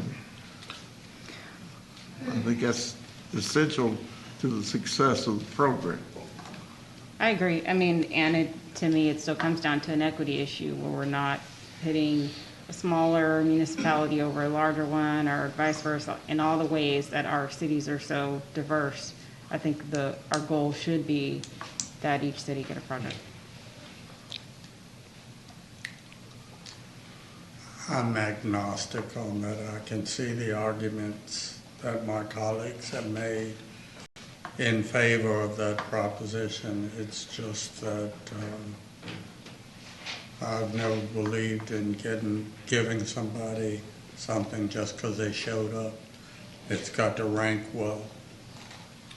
And I would echo that same thing. Last session, I think everybody probably got something. We never stipulated that it had to be, or at least I don't think we did.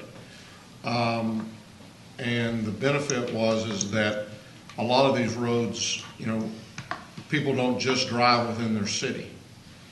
They drive throughout. But again, I don't have a problem, because I think our committee will look at that from that perspective. So if, as long, I mean, I guess I'm real nervous about any city who just then now submitted just one project and whether that project may or may not qualify. First of all, the projects have to qualify as a legitimate project. I think what we've found is some of the smaller cities were only able, because it's a 50% match, the monies that they had to match, they couldn't submit a large number of projects. So, but could they have submitted a project, or did the committee go through and identify any potential projects that didn't qualify as arterials or different things that we indicated? They're still in the process of ranking those. So there could be projects that will be kicked out because they do not qualify. Right. Or they may be able to be funded by a different piece of that bond package. Remember? I understand that part. I just want to be sure that they're going to go through then and look at the 200 that we've set aside for. They have, and that's what they're doing. Okay. So, continuing on with the discussion then, generally, as it relates to the bond package, August 10th meeting, I believe that's the meeting that we're going to ask you to approve the language that and call the bond election. You'll be hearing the next time you come to court, we'll have our bond counsel here that will share the language with you and make sure that everyone is in agreement as to what the language should be. There'll be two propositions on the bond package itself, one for transportation and one for facilities. And so you'll have that coming up in 2 weeks.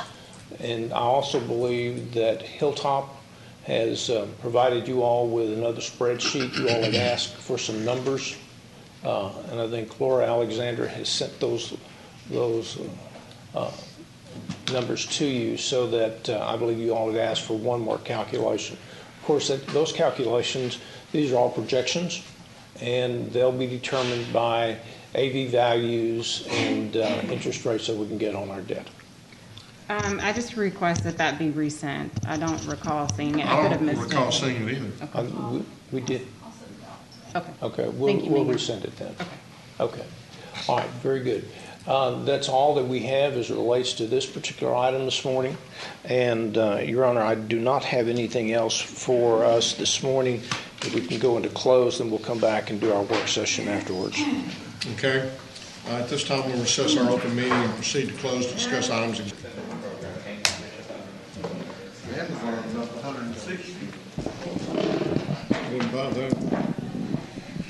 Everybody's happy because Mr. Schaffner. Commissioner? Oh, bullshit. She'll be here in just a second. Well, I got some more than that over here.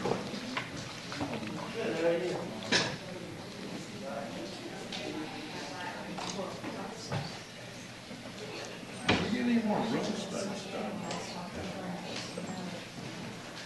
Nothing to know of.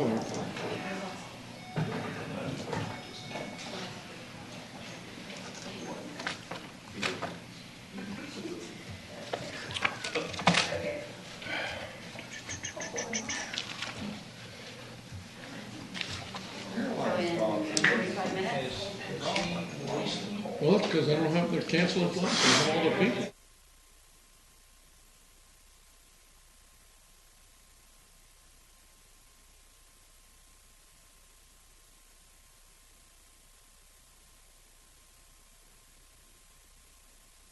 And work extra hours. Pilot said, we told you you were going to have a problem.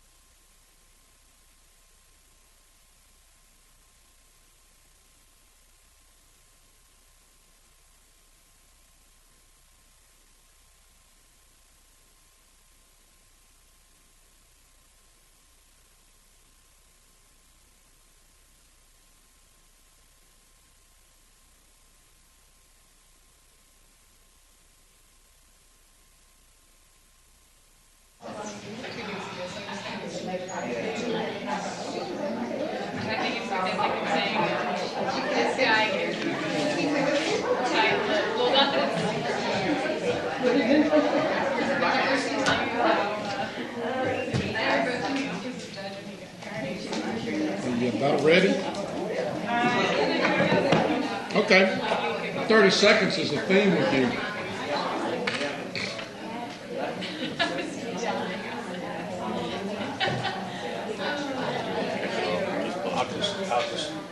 I'll just tell the agenda item.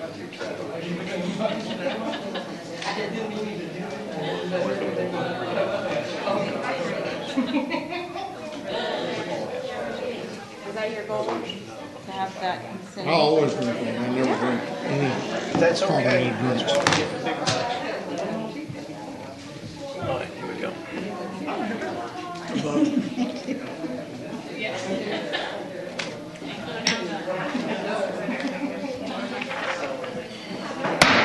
Having returned from our closed session, there being no matters to do at this time, we're going to listen to Russell.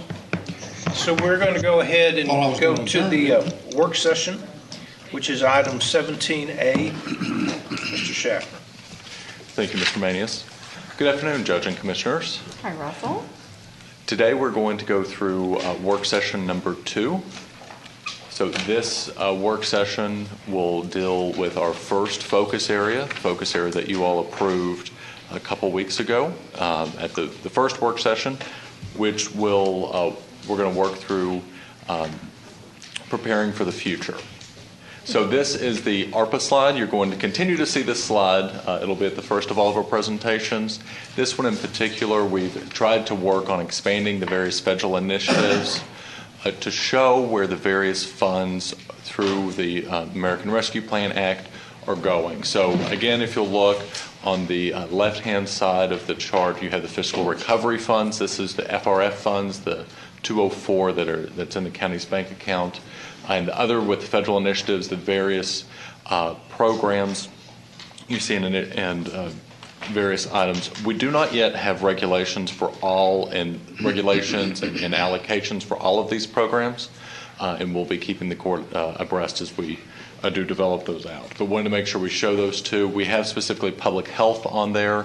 We're still waiting on the amount of grant funds from public health, but we're going to be talking about that a little bit in just a little bit more.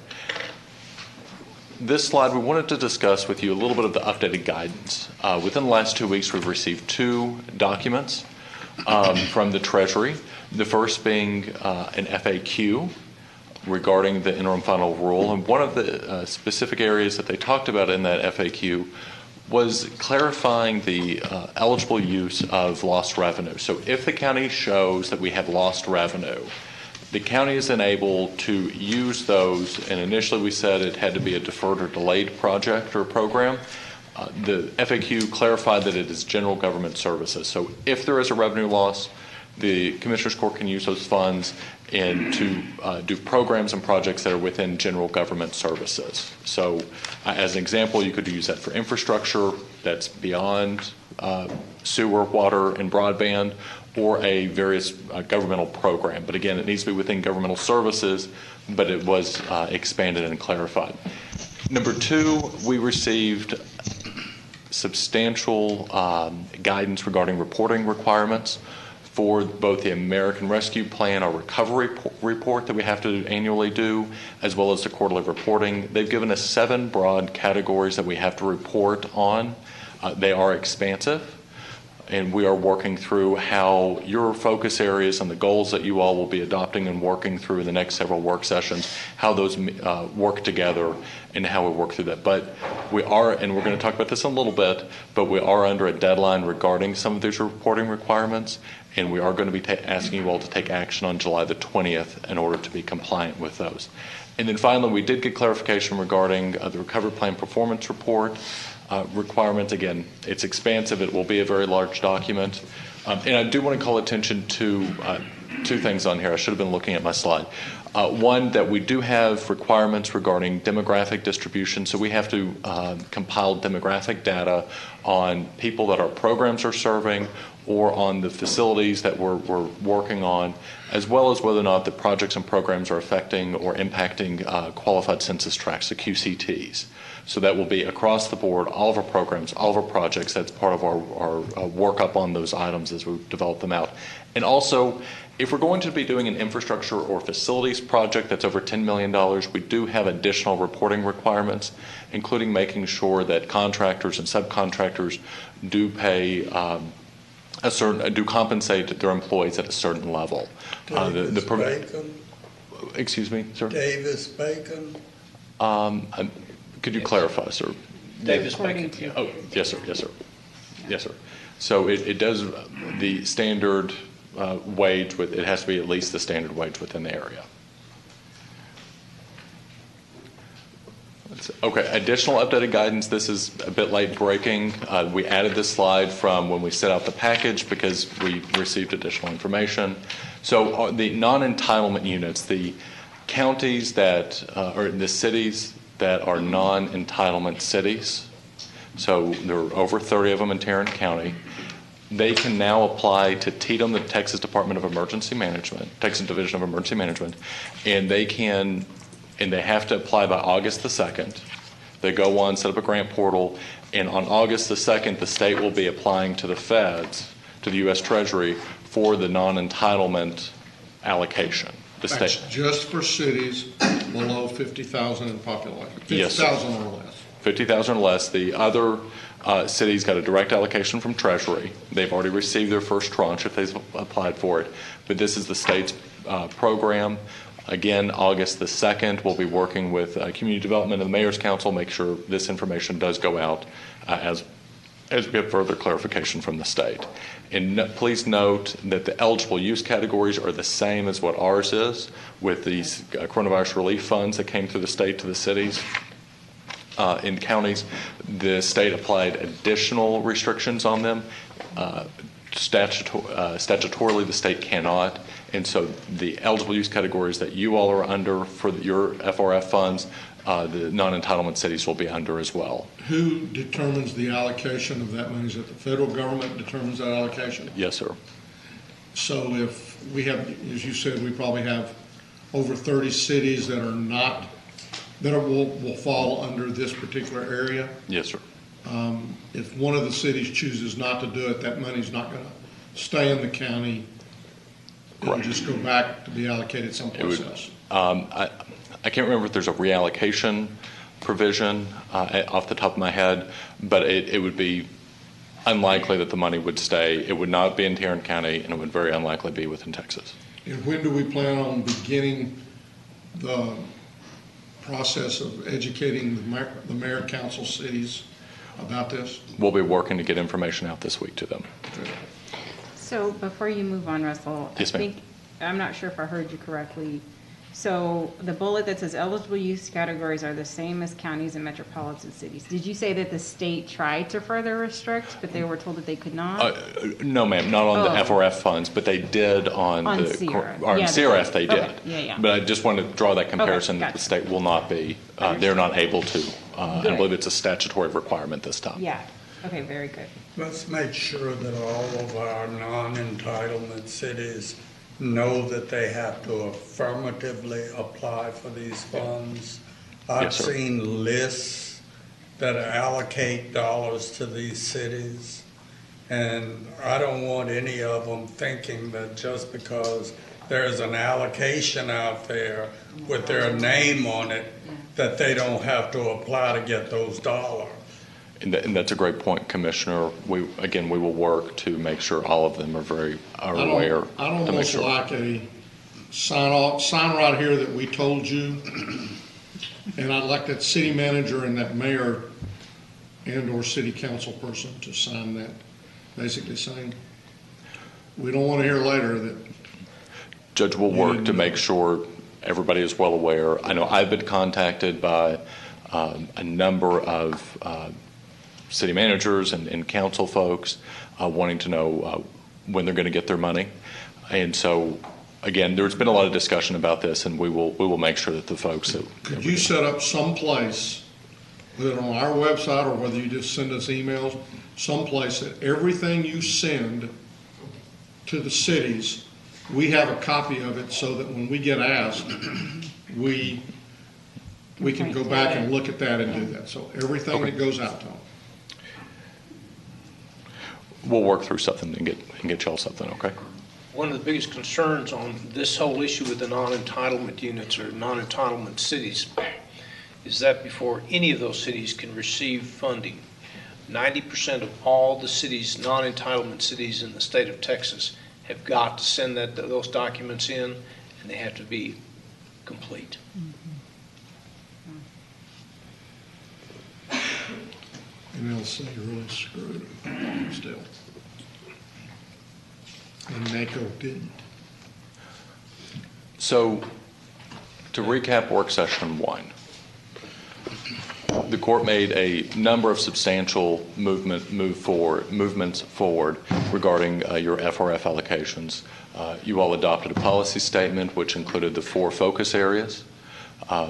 You all approved staff to start working towards air quality and HVAC system improvements across the county or with our facilities. Working on getting together some sort of public health consultant that will be able to do a top to bottom, bottom to top overview and approach on what is necessary in our public health department. Work through a facility space plan issue, and we'll be bringing information back to you all on that, as well as work through the proposed Recovery Resources and Assistance Center, which again we'll be bringing more information back to you all as we go forward. Here's the adopted policy statement. It is the policy of the Tarrant County Commissioners Court to promote the highest and best use of funds received through the American Rescue Plan Act by leveraging existing resources and prioritizing programs without an alternative source of funding. And then you'll direct those to the 4 focus areas, and today's presentation will focus on the first, prepare for the future. Thank you for reminding us that we've made some progress. You all have, but Commissioners Court and staff and the various departments and elected officials have been working tirelessly, putting this together and working this thing through. It's a huge, huge program, and we're very excited to be where we are in making significant movements forward. So, and we appreciate the Commissioners Court's support of that. So, on this work session, we're going to want to kind of lay out a couple items for you all to start with. First, the work session, the goal of these are to share information from staff and other community members. Next work session on July 20th, you're going to actually see and hear a number of presentations from community members working through issues. This one's based Prepare for the Future, so it's internal. We're going to work through some of our internal issues. And then we're looking for feedback and direction from the court. Help us understand exactly where all you're wanting us to go. Call the balls and strikes for staff and help us understand the direction that you all want us to be going with the FRF program. And then as far as court action, you're actually taking votes to move forward and authorize programs and projects and expenditures. Those are going to happen during our regularly scheduled court meetings. It'll be a regularly agendized item under the various and appropriate department and able to move forward in that way. So again, July 20th, you're going to have a number of items on the agenda we anticipate for you all to approve, and we're going to go through some of those today. FRF reporting timeline. So this is an incredibly important slide for the next several steps that the Commissioners Court needs to take regarding the FRF program. First off, we've got 3 different reports that we have to deliver to the Treasury soon. The interim report to the Treasury, this will cover March the 3rd to July 31st. So in order to do the interim report to show that you all have expended this amount of funds in this way, you all need to approve a budget for these funds so that staff can look at all the eligible incurred expenses that we have and book those towards those particular areas in order to show those expenditures by the August 31st interim report. And then we have the recovery plan performance report. Again, it covers that same time period, the March the 3rd through July 31st. And within that same time period, we have to show how these things are lining up with what the Treasury wants us to line up with those 7 global reporting strategies or reporting categories that they have laid out, as well as within your own internal set. And in order to have those internal set, we need to move forward with some allocations of funding and able to understand exactly how these funds are being allocated and then how we're using them in order to establish evaluation procedures and KPIs in order to meet the necessary items with it. And then finally, October 31st of this year will be our first quarterly expenditure report to Treasury, covering March the 3rd through September 30th of 2021. And then I want to stay here just for a second to kind of lay out before we get to the next slide. The goal is for the Commissioners Court to allocate funds into your focus areas, your 4 buckets. And by doing so, again, staff can then start working to find those eligible expenditures, whether it's personnel for various programs and projects or COVID-related mitigation issues that the county has, or to begin the process of larger infrastructure and facility-related programs. And one of the items that we have to be cognizant of is, again, just because these are federal grant funds that we're getting, it means that we also have to follow general county procedures. And one of those is that for the auditor to be able to certify a project, to go forward, to certify a contract, she has to be able to certify the funds are all there. And so any large project that y'all are looking to go forward with, we need to allocate the funds early to be able to make sure that we have the funds available for us to move forward contractually in order to actually get those projects done. It's my understanding that the court has identified a couple large projects that we want to be moving forward with for internal facilities. And one of the items that we're going to need to do is to allocate those funds up front in order to move it forward. That does not mean that there's not a secondary tranche of funding coming forward as well. And then the final point that I would like to make is that the allocations, the 4 allocations that we're going to be asking you all to make on July the 20th, those are, again, a snapshot in time with what we know from this very moment. Doesn't mean that the Commissioners Court can't change those allocations in the future. And just like we did with the CARES Act money, the CRF funds, we need to get some funds in these buckets to start moving forward with projects and programs. Doesn't mean the Commissioners Court can't come back and reallocate and change those allocations as we do move forward. Russell, well, and I guess to that extent, every year we do our budget based upon estimated revenues coming in. And this may be a Renee question more than anything else, is this going to be an additional budget that we are constantly, that one, we approve, and if we approve it, do we approve it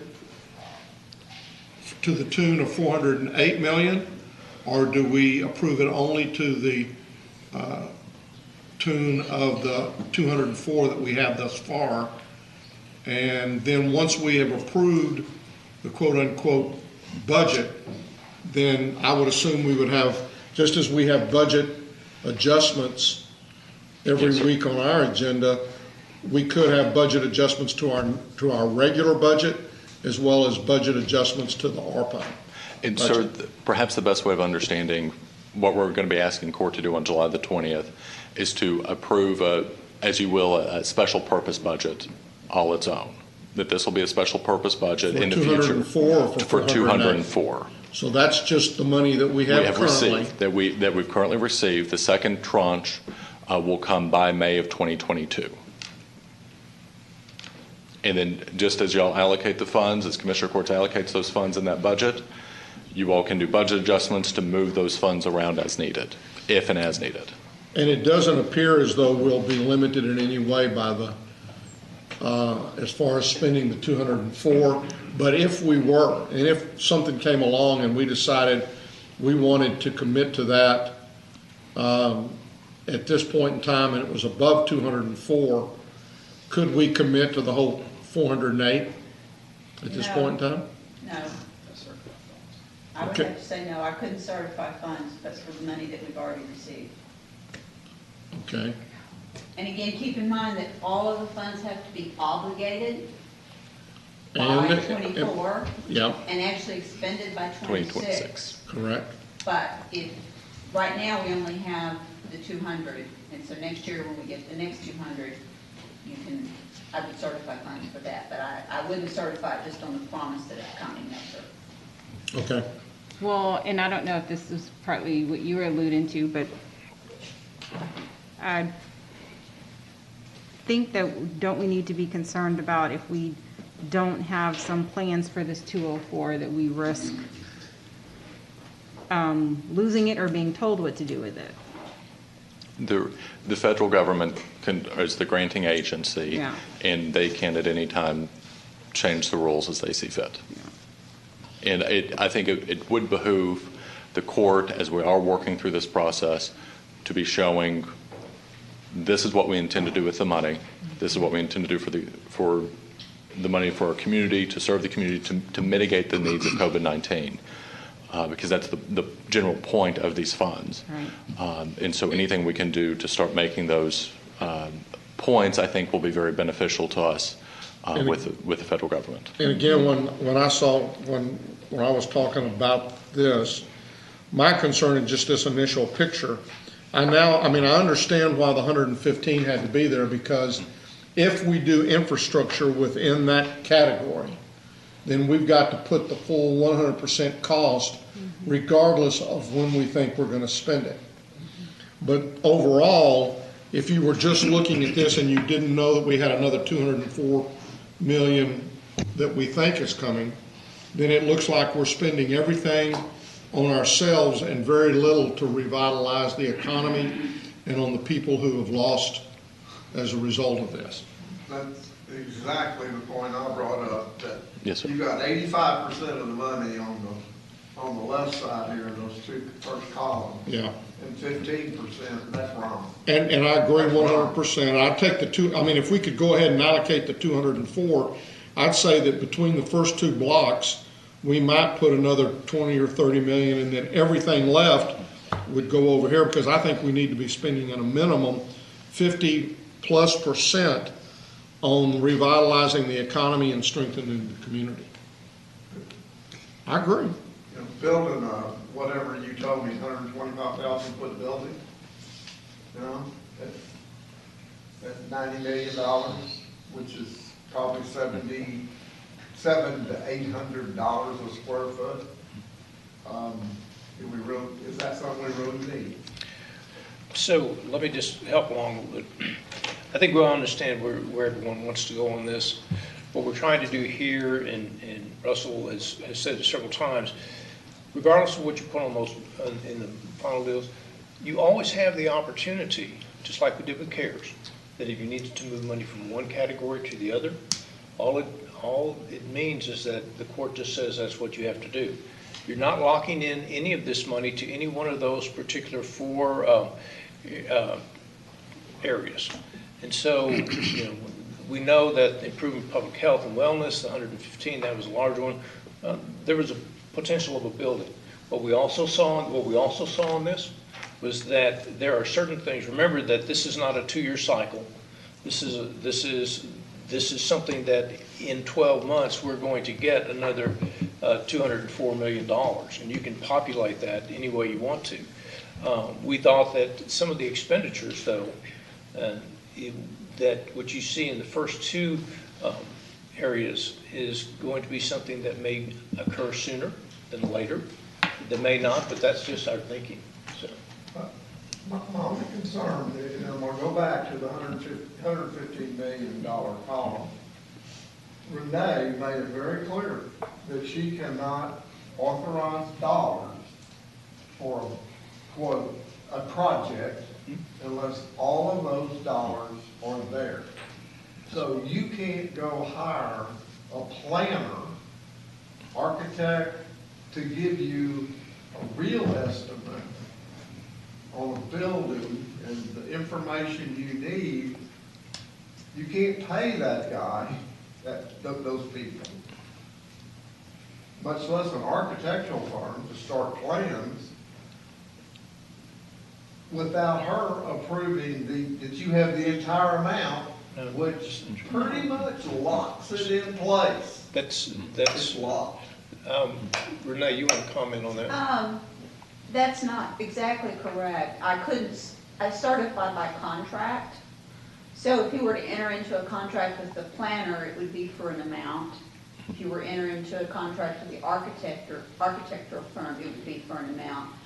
More than likely, there wouldn't be enough money maybe to certify the full building with the general contractor if you'd spent some of that money elsewhere. But no, if you decided at any point that you didn't want to move forward, the only part of the money that would have been certified and encumbered would be for those contracts that you actually entered into. Does that make sense that way? No, and that makes sense. The other But reason. that's not what I thought you said. The judge was, I believe, asking me if I would certify the whole 400 million. And I said I could not certify the money that we've not received, which would be the other 200 million. And I think that answers the question. We can do all the way up to approving the building of the building.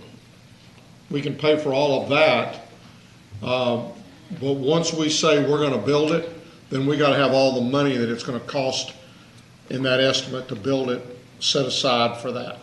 But now here's the other part of the question that I'm going to say, or at least what in my mind what we've got to be aware of, is that if we're planning on building a building, we better get that decided pretty quick, because we all know that it's going to take a while to get that built. And we only have to December 31st of 2026 to get it done. So, Gary, I hear, you say that maybe we don't need that big of or that expensive of a building. The staff needs to identify every facility or every building we're going to build, or that we think we're going to use ARPA funds on. And in my mind, we need to make that decision. We need to hear that and see that pretty quick, because if you don't like and I don't even know what it's a public health building, I know that, but if we don't like that, then, we need to be able to say no to that real quick. Well, I need information on what kind of building, what's the building for? Yes, sir. We've got people housed in rental space right now for public health. I don't know how many. I know how many we kind of authorize, but I don't know how many actually have been hired.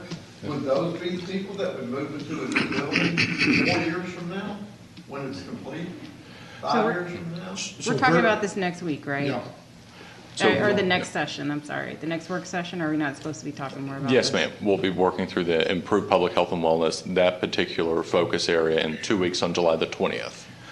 But in the meantime, sometime very quickly, we need a list of any facilities you think you're going to use the ARPA money for, so that we can begin to either say, no, we don't want to do that, or yes, we do. in its staff's intention, we are developing those lists. We're currently coordinating, budget is coordinating with the current budget cycle on what could be done through the. We understand what you're requesting. You've got people right now that we've hired that are being paid, I'm assuming, by care funds.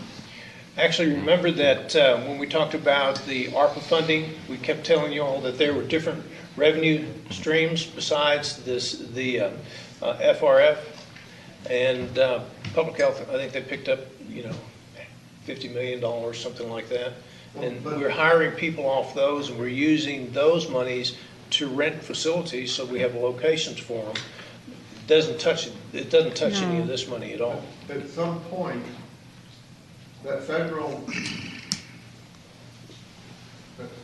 The money's going to run out from the that money feds. runs out and it starts being paid for by the taxpayers in Tarrant County. My thought is it doesn't, because at the point in time the money runs out, the people go away, and I don't want to have built a building. That's what I mean. I know that's where you're going eventually. So we're not going to build a building to house people who are going to go away in 3 years. No, I don't know, okay. I've seen the public health building, I guess, in the past year and a half or so. In the existing public health building that the majority of folks that I understand are working out of, I guess, near downtown, is solely under-resourced from a space and capacity standpoint. That was before COVID. So I get what you all are saying, but we need to remember that we will still need a public health department after COVID in whatever comes next. So I get that we don't want to, We're not going to build a building for temporary housing. Right. of these employees. It's like we talked to the court, I guess last week or week before, that what we're trying to do is build a health department that can be bigger and better than it is now, so it can respond in a greater way whenever we have these type of outbreaks. And Or just for everything else that public health does, given that we're one of the well, largest counties in the nation. We're busting at the seams now. We are. Ultimately, I guess go ahead, Commissioner Rhodes, I'm sorry. You said that we need to submit a budget to the Treasury Department, which I assume will include these 4 pillars. Yes, sir. And how we project that we're going to fund them. When does that have to be done? We have to make that submission by August 31st. Okay. Will that August 31st budget spend 204, or will it spend 408? 204 is the amount of funds that we have to account for. And to be clear, those funds have to be, are to show the expenditure between March the 3rd and July 31st. So the budget needs to be approved by court prior to July 31st to be able to actually expend those funds within the time period in which the grant requires it. And I'd like to add one other thing that's really kind of a quirk here, unlike most of our reporting. Everything we do with the $204 million has to be associated with a project. There are no just expenditures. So you have to build your projects, even if you change them and reallocate. But you do have to build the projects so that you can charge whatever you're spending, even the $15 for whatever. It has to go to a project. It can't go on an expenditure line. And the projects would be, are they going to be these 4 things, or are they going to be many more than the 4 things? There will be many more than the 4 things. But all of the projects will fall under one of these 4 categories? Yes, sir. Just like you see under Prepare for the Future, today's discussion point, we have 3 goals. So those are our 3 goals, and then we'll have strategies underneath them, and those projects go underneath, work with the strategies to where we start tying those together, and that's how we'll show funds spent. And this performance deal only applies to counties or cities with population above 250,000? It applies to all recipients of FRF funds. And so the So the entities, 250,000 mark isn't in there anywhere? No, sir. It's within, everybody's got to be doing the performance reports. Russell, Yes, sir. I would ask again, that you relook at how you got your dollars allocated in the 4 different areas, and this 85 to 15, I can't support. I would like for you to relook at that. The problem with that, Commissioner, is, and I agree with you, what I'm going to say is that ultimately when we look at the 408, I want at least 50, if not more, going to the last 2 blocks. The reason the 115 is in there is if we were to approve a facility and want to begin really constructing it, we've got to have all of that money in that particular column so that the auditor can approve that.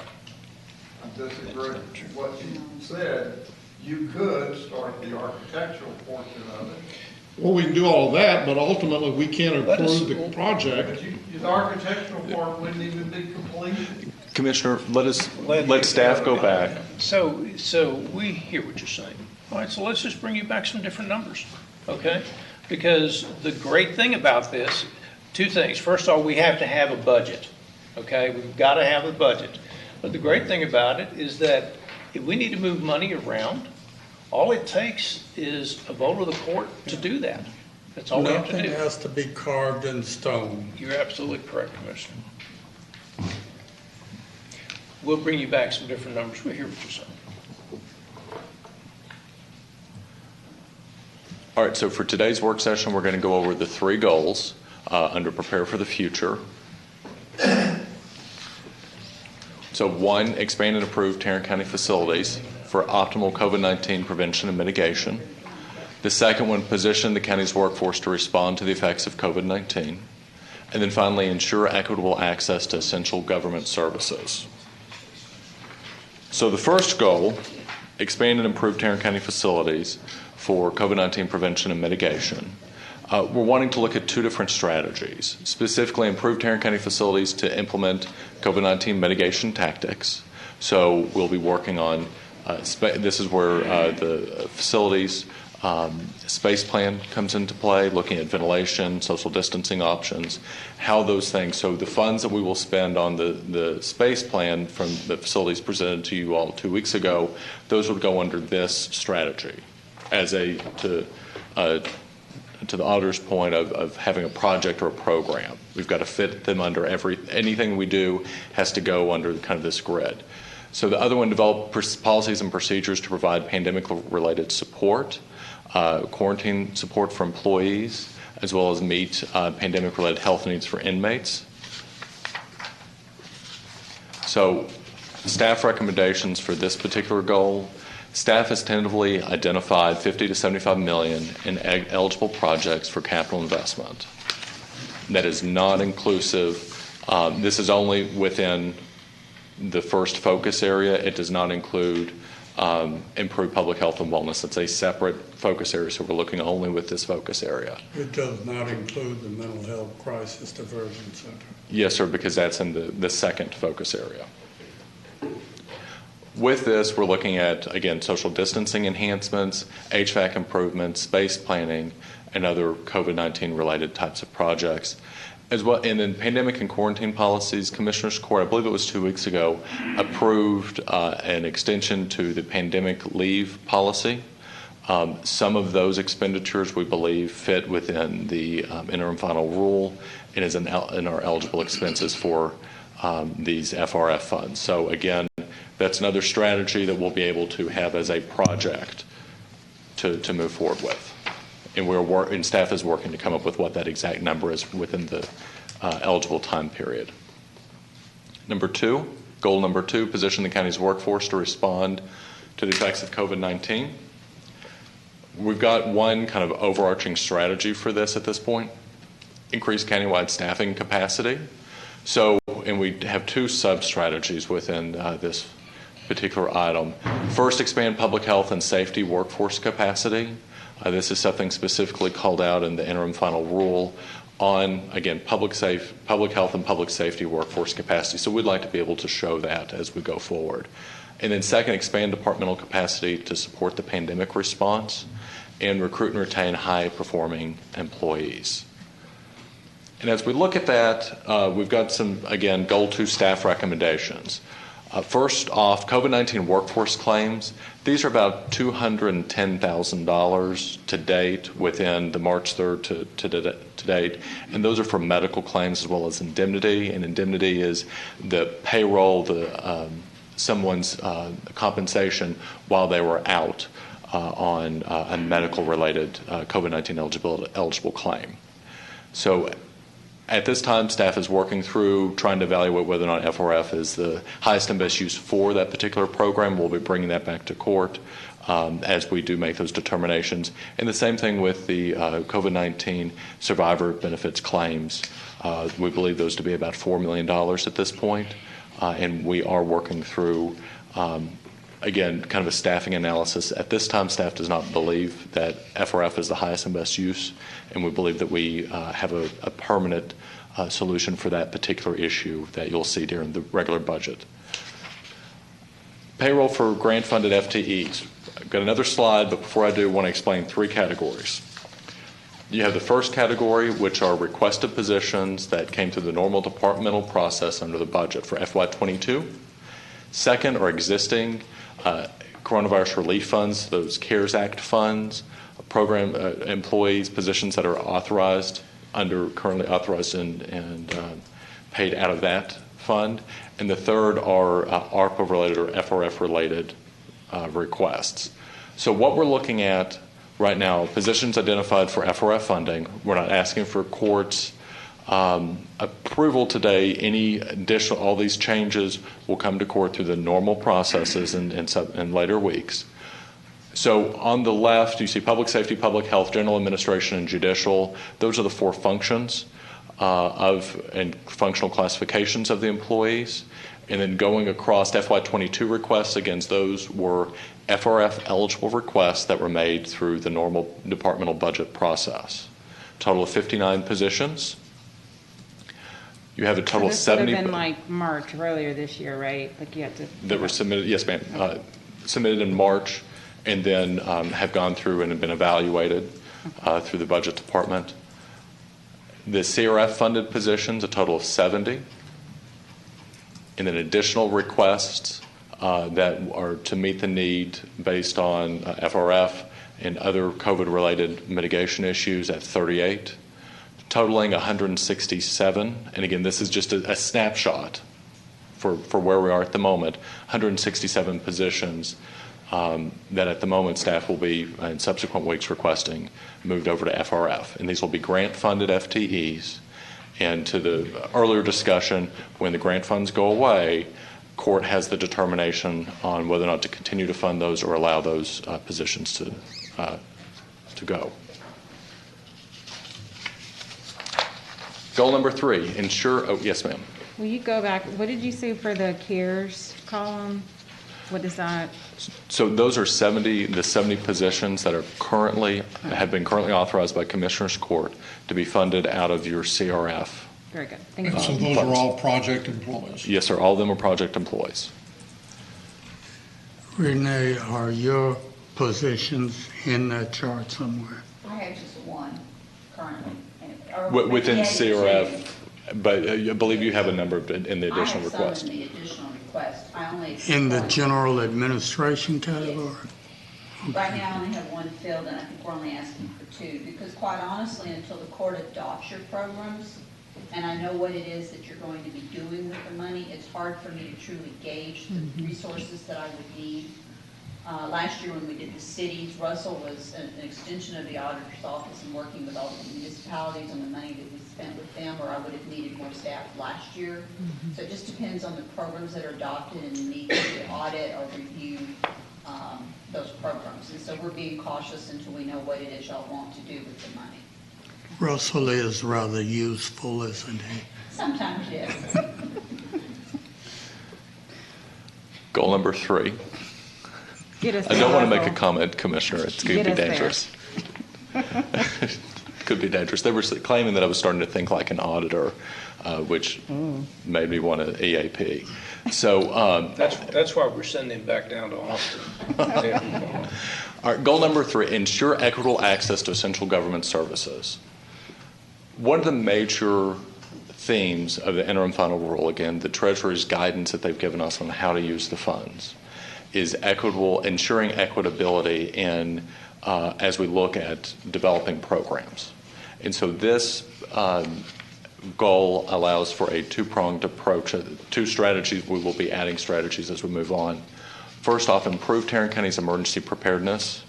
The judge at a previous meeting, a work session, has requested an after-action review as being a best practice within emergency management. Our emergency management department had, even before it was requested, started developing the after-action report, scope of services. I believe we've supplied you all with a copy of that, of the draft scope of services. We'd love feedback as soon as you can get it to us so we can get an RFP out to start moving forward. We'll have to come to court to request to go out for the RFP. And I talked with Kristen and Russell last week about this, and I originally had not planned that extensive of an after action, but I really think it's appropriate to do that, and I'm very excited about that part of the deal.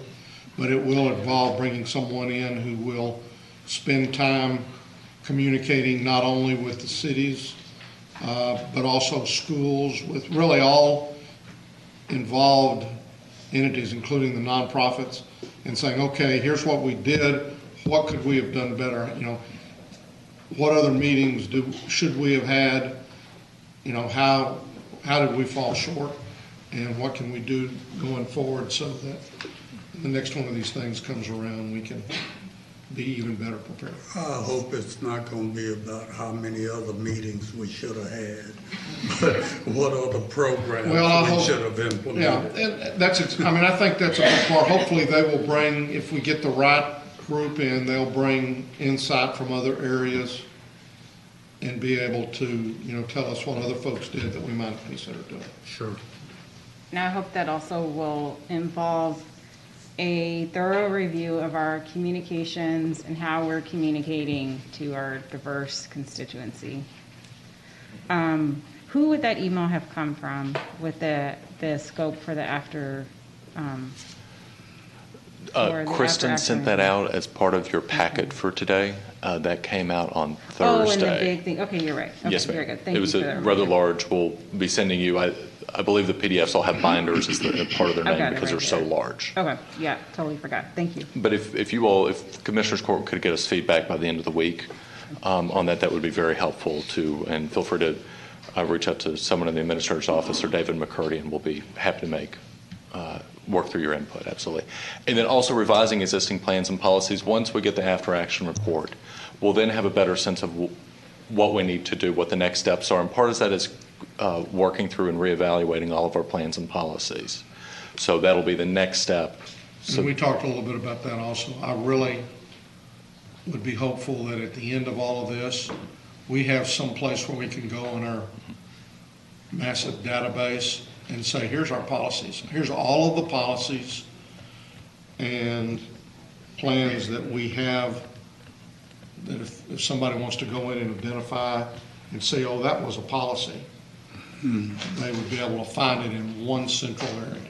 This will be a very large, comprehensive strategy that it's going to take several years to implement this whole piece to get it through after report and then doing all the policies. So it'll be a very large program.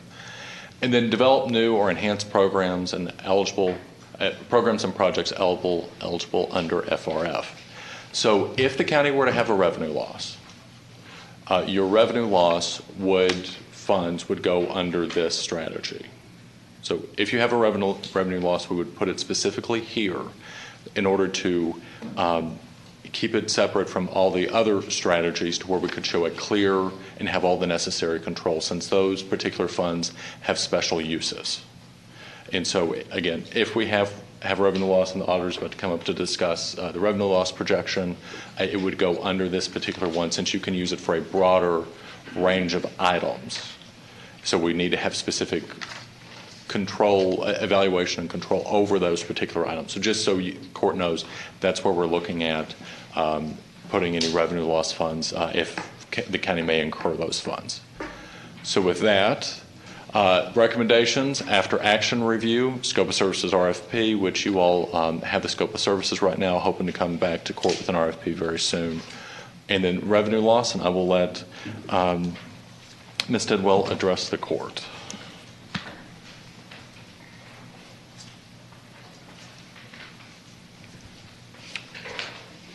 Well, let me answer your question right up front for inquiring minds. We do not have a revenue loss for the current year. And I will walk you through that, hopefully.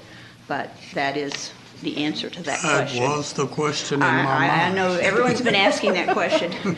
So let me explain to you why it's so difficult to come up with an answer to that. So the federal government has given us pretty much the formula. And I'm just going to walk briefly through that. We had to identify our base year, which in our case is 2019, because it had to be for the last full year before January 27th, 2020. And then they have this thing called counterfactual revenue, which, who comes up with these names, I don't know. But it's basically your base year revenue adjusted for growth. And they gave us 4.1 to use, or we could calculate our own. And it's based on the actual revenue growth over the 3 full fiscal years prior to COVID. Ours, we calculated, is 4.5. So ours is actually larger than the one they gave us, so we are to use the 4.5, which we did. And then we have to come up with the actual revenue over the last 12 months as of the calculation date. And the calculation date is December 31st. It's not our year end. Everyone has to use December 31st. So we have to get 9 months out of one year and 3 months out of another. So we actually have to go in and calculate those inputs into the formula. Accrual basis, cash basis. I'm going there slightly. We can choose. Okay, we chose budget because since we have to manipulate and adjust at different points, budget is what we have at the odd times versus the September 30th where we have accrual or even modified accrual. So we've chosen budget basis. Okay, so it also though requires that we make a bunch of adjustments to what our revenue is. Because it defines it as general revenue that is based on but not identical to the Census Bureau's blah, blah, blah, blah, blah, includes revenue from taxes, current charges, and miscellaneous. But then it tells us what we have to exclude. But then we have to make judgment decisions even within those categories of what's included and what's not included. So like refunds and other correcting transactions, we made the decision not to include the TIF, because we're basically sending that money out. Not to include the TIF income? Not to include those payments out. So there are some things here, and we can talk about any of this that you'd like, but we do, part of our struggle was putting up what went into these. There's a lot of discussion about whether or not we include component units. And we made the decision not to include component units because they're really just, other than the appointment of their governing body, they're their own entities. Those are JPS, MHMR. Housing finance but anyway. But there was a lot of that type of decision making that went into this. Well, before you move on, yes, ma'am. with the component units, was that the entirety of the list or is it longer than that? So what I showed you is the decisions, or the component units is what we just talked about. It's what's in our financial statements that we're required to put in there. What she's asking, we mentioned JPS, we mentioned MHMR, housing finance. What is the industrial? Industrial development bond? Yes, those are the four. Okay, very good. Yes. Okay. Okay, so under these guidelines, we determined that we do not show a loss of revenue for 2020. Again, using the 4.5. In the 4.5, I mean, because my initial reaction was, wait a minute, our appraised values went up a whole lot more. I'll explain that. It's all of the other revenue too. It's all of the general net revenue. So it includes tax revenue, but also includes fees, fines, court costs, other general revenue. Okay. And I'm going to explain to you in a minute why we don't have a revenue loss at a very high level. And those things are not as sensitive to the vagaries of the economy as would be, for instance, sales tax revenue, which we don't get. I think the way I would answer you on that, sir, is the county is primarily funded by property tax revenue and grant revenue. The other revenue is a much lesser portion. So therefore, even though we may have experienced decreases in those other revenues, even though courts were closed, other things may have been down, they don't impact our overall net revenue. I think that's what I said. Okay. Well, you said it's sensitive. I just wanted to make sure I explained that it really, everything around here matters about property taxes and grants. So here's the revenue that you just mentioned that caught my attention was grant revenue. Why would grant revenue? I just said grant was a significant portion of the county's budget. I didn't say anything happened to grant revenue. I just said what really funds counties are ad valorem taxes and state and federal grant funding. That's all I said. I didn't say anything happened to the grant. No, I understand that, but I guess my question may be is, do we have the ability to exclude grant revenue? Yes, sir, we don't include them. Excludes transfers from federal government. So the definition from Treasury actually requires us to exclude those items that you see listed there. So we have a big number that we start off with, which is our total revenue. And then we pull out of that grant revenue.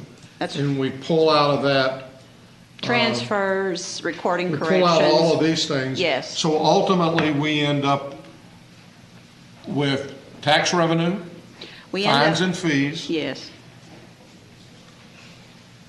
And that may be about it. Well, I don't know that I have that list. Laura was here. We have we end up with taxes, licenses, fees of office, fines, fees for service, miscellaneous. Because what we calculated as our revenue by year is like $683 million. So it could very well be that while taxes went up by more than that, fines, fees, licenses, and all that stuff could have stayed flat. And that's what I was explaining, yes, sir. But taxes, again, are so large that some of the other stuff is insignificant. So In comparison. Taxes is what, about 50%? I don't have that, but Of our total budget? Mm-hmm. Of our total revenue. It's almost 70%. yeah, it's huge. After you pull out everything else.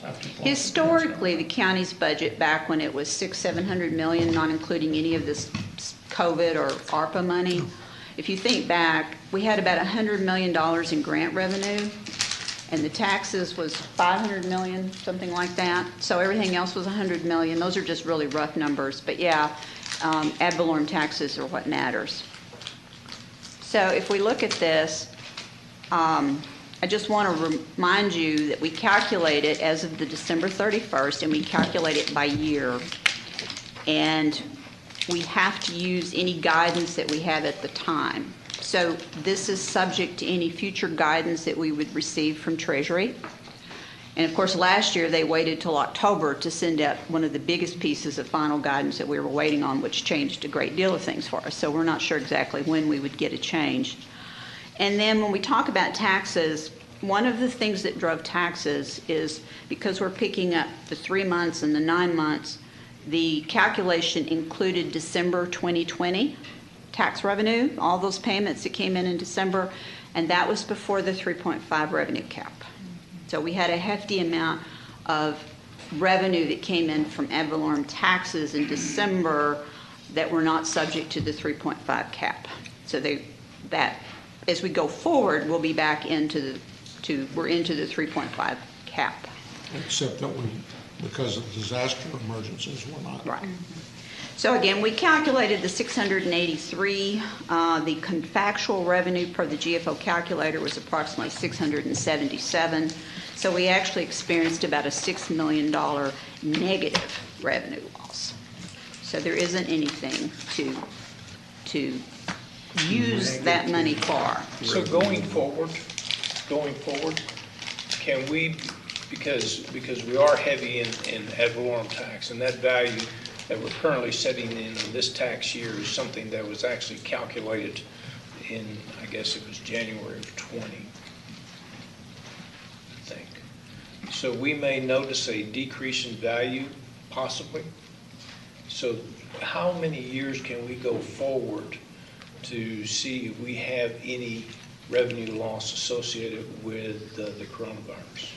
We have to calculate it each year. If I go back to that first slide, we have to calculate it each year, and we've calculated the first year per their formula. So 12/31/23, even though 12/31/24, we wouldn't have been able to obligate that money before December 31st of 24.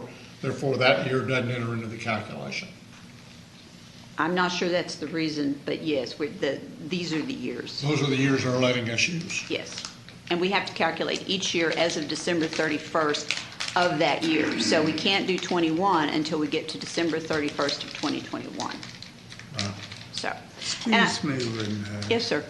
For those of us who are not accounting geeks. I tried to keep it simple, but. Is a negative revenue loss a gain? Yes, we had more revenue than we actually. Thank you. Yes, sir. Yes. And it is, I'd like to thank Laura Weiss and Linda in my office because they spent a lot of time working through all this, and we all talked about it, and we made the decision. And then even GFOA has come out with a calculator. It's an online form.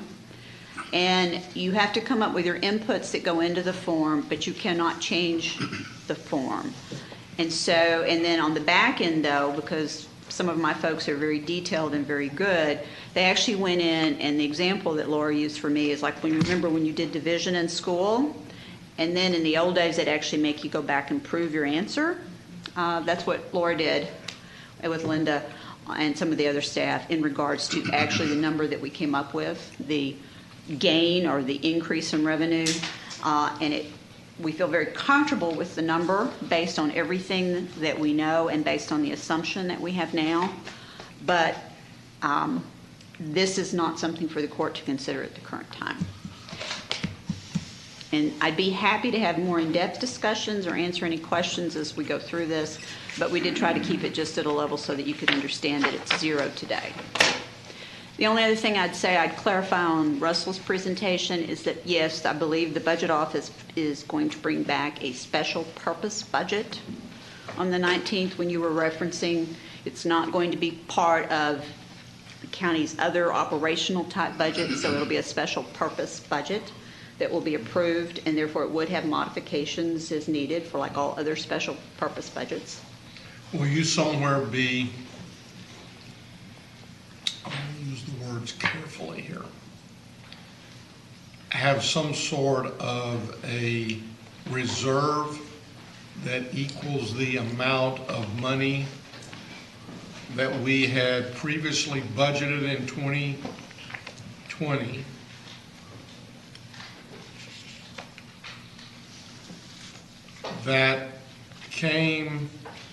that was replaced by CARES money that was eligible for expenditures that had previously been budgeted out of our general revenue? That will be rebudgeted, but it'll be over in the operating funds, yes, sir. It's not going to be in the fund with the federal relief But it won't fund. necessarily be rebudgeted all in one year, but we will at least keep track of the amount of money that we have for whatever purposes we wish to have it for. I believe that's correct. I believe that we were thinking on maybe budgeting it all in the next 22 budget, even at broad categories, so it was available to spend if the court chose to. Well, notice it is cash carry forward. Right. It But will I be would like for us to be sure and identify specifically what that is, because again, going back, Yes, we my will. purpose would be to get it out to the people and to get it out to businesses, and you not have to be concerned as to whether or not it will be viewed as an eligible expense or not, because it's clean money. It is. That's correct. We are no longer worried about whether or not it's an eligible expense. So I don't want to see us spend it on ourselves, is what I'm saying. Well, that's of course the court's decision. so That's yes. right. But And yes, as one member, I don't want to see it spend it on ourselves. the one other thing I'd say is that this is my opinion, because I don't have any guidance that says this, is that I can't imagine that the federal government is going to think anything's carved in stone at any time. This is a big deal.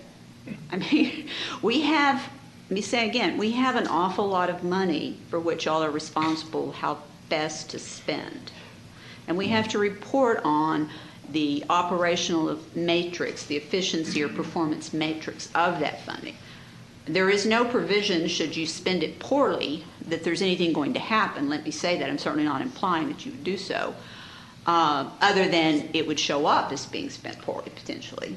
There's a In huge, somebody's opinion. maybe. yes, and there's a huge emphasis on transparency and having these programs and having all this information out there for everyone to see. Which goes back to what I had said earlier, in that, and in fact, recently Pete Guerin from Sid Richardson talked with Robert Kaplan, who used to be the head of the Fed, and they were very interested in bringing together the major party players, the schools, the cities, the county, and looking at what long-term impact that money could have if we did everything we could to leverage it. And so, I think we're still moving down that path. I still feel like the biggest challenge we're going to have is bringing the kids up to speed and any incentive we can give to the schools to move that forward. I mean, if you've been, you read the paper lately, all we see is the negative effect that this has had on kids, not just in Fort Worth, but really all over. No. And I think anything we could do to... It's been a year and a half of learning deficits. Exactly. Yeah. Exactly. And to that point, Judge and Commissioner, the ESSER funds, a number of, that's the elementary and secondary school emergency response funds that the Fed sent to the state has sent down. There's a huge amount of money in our community that went directly to school districts that are able to work and to find programs.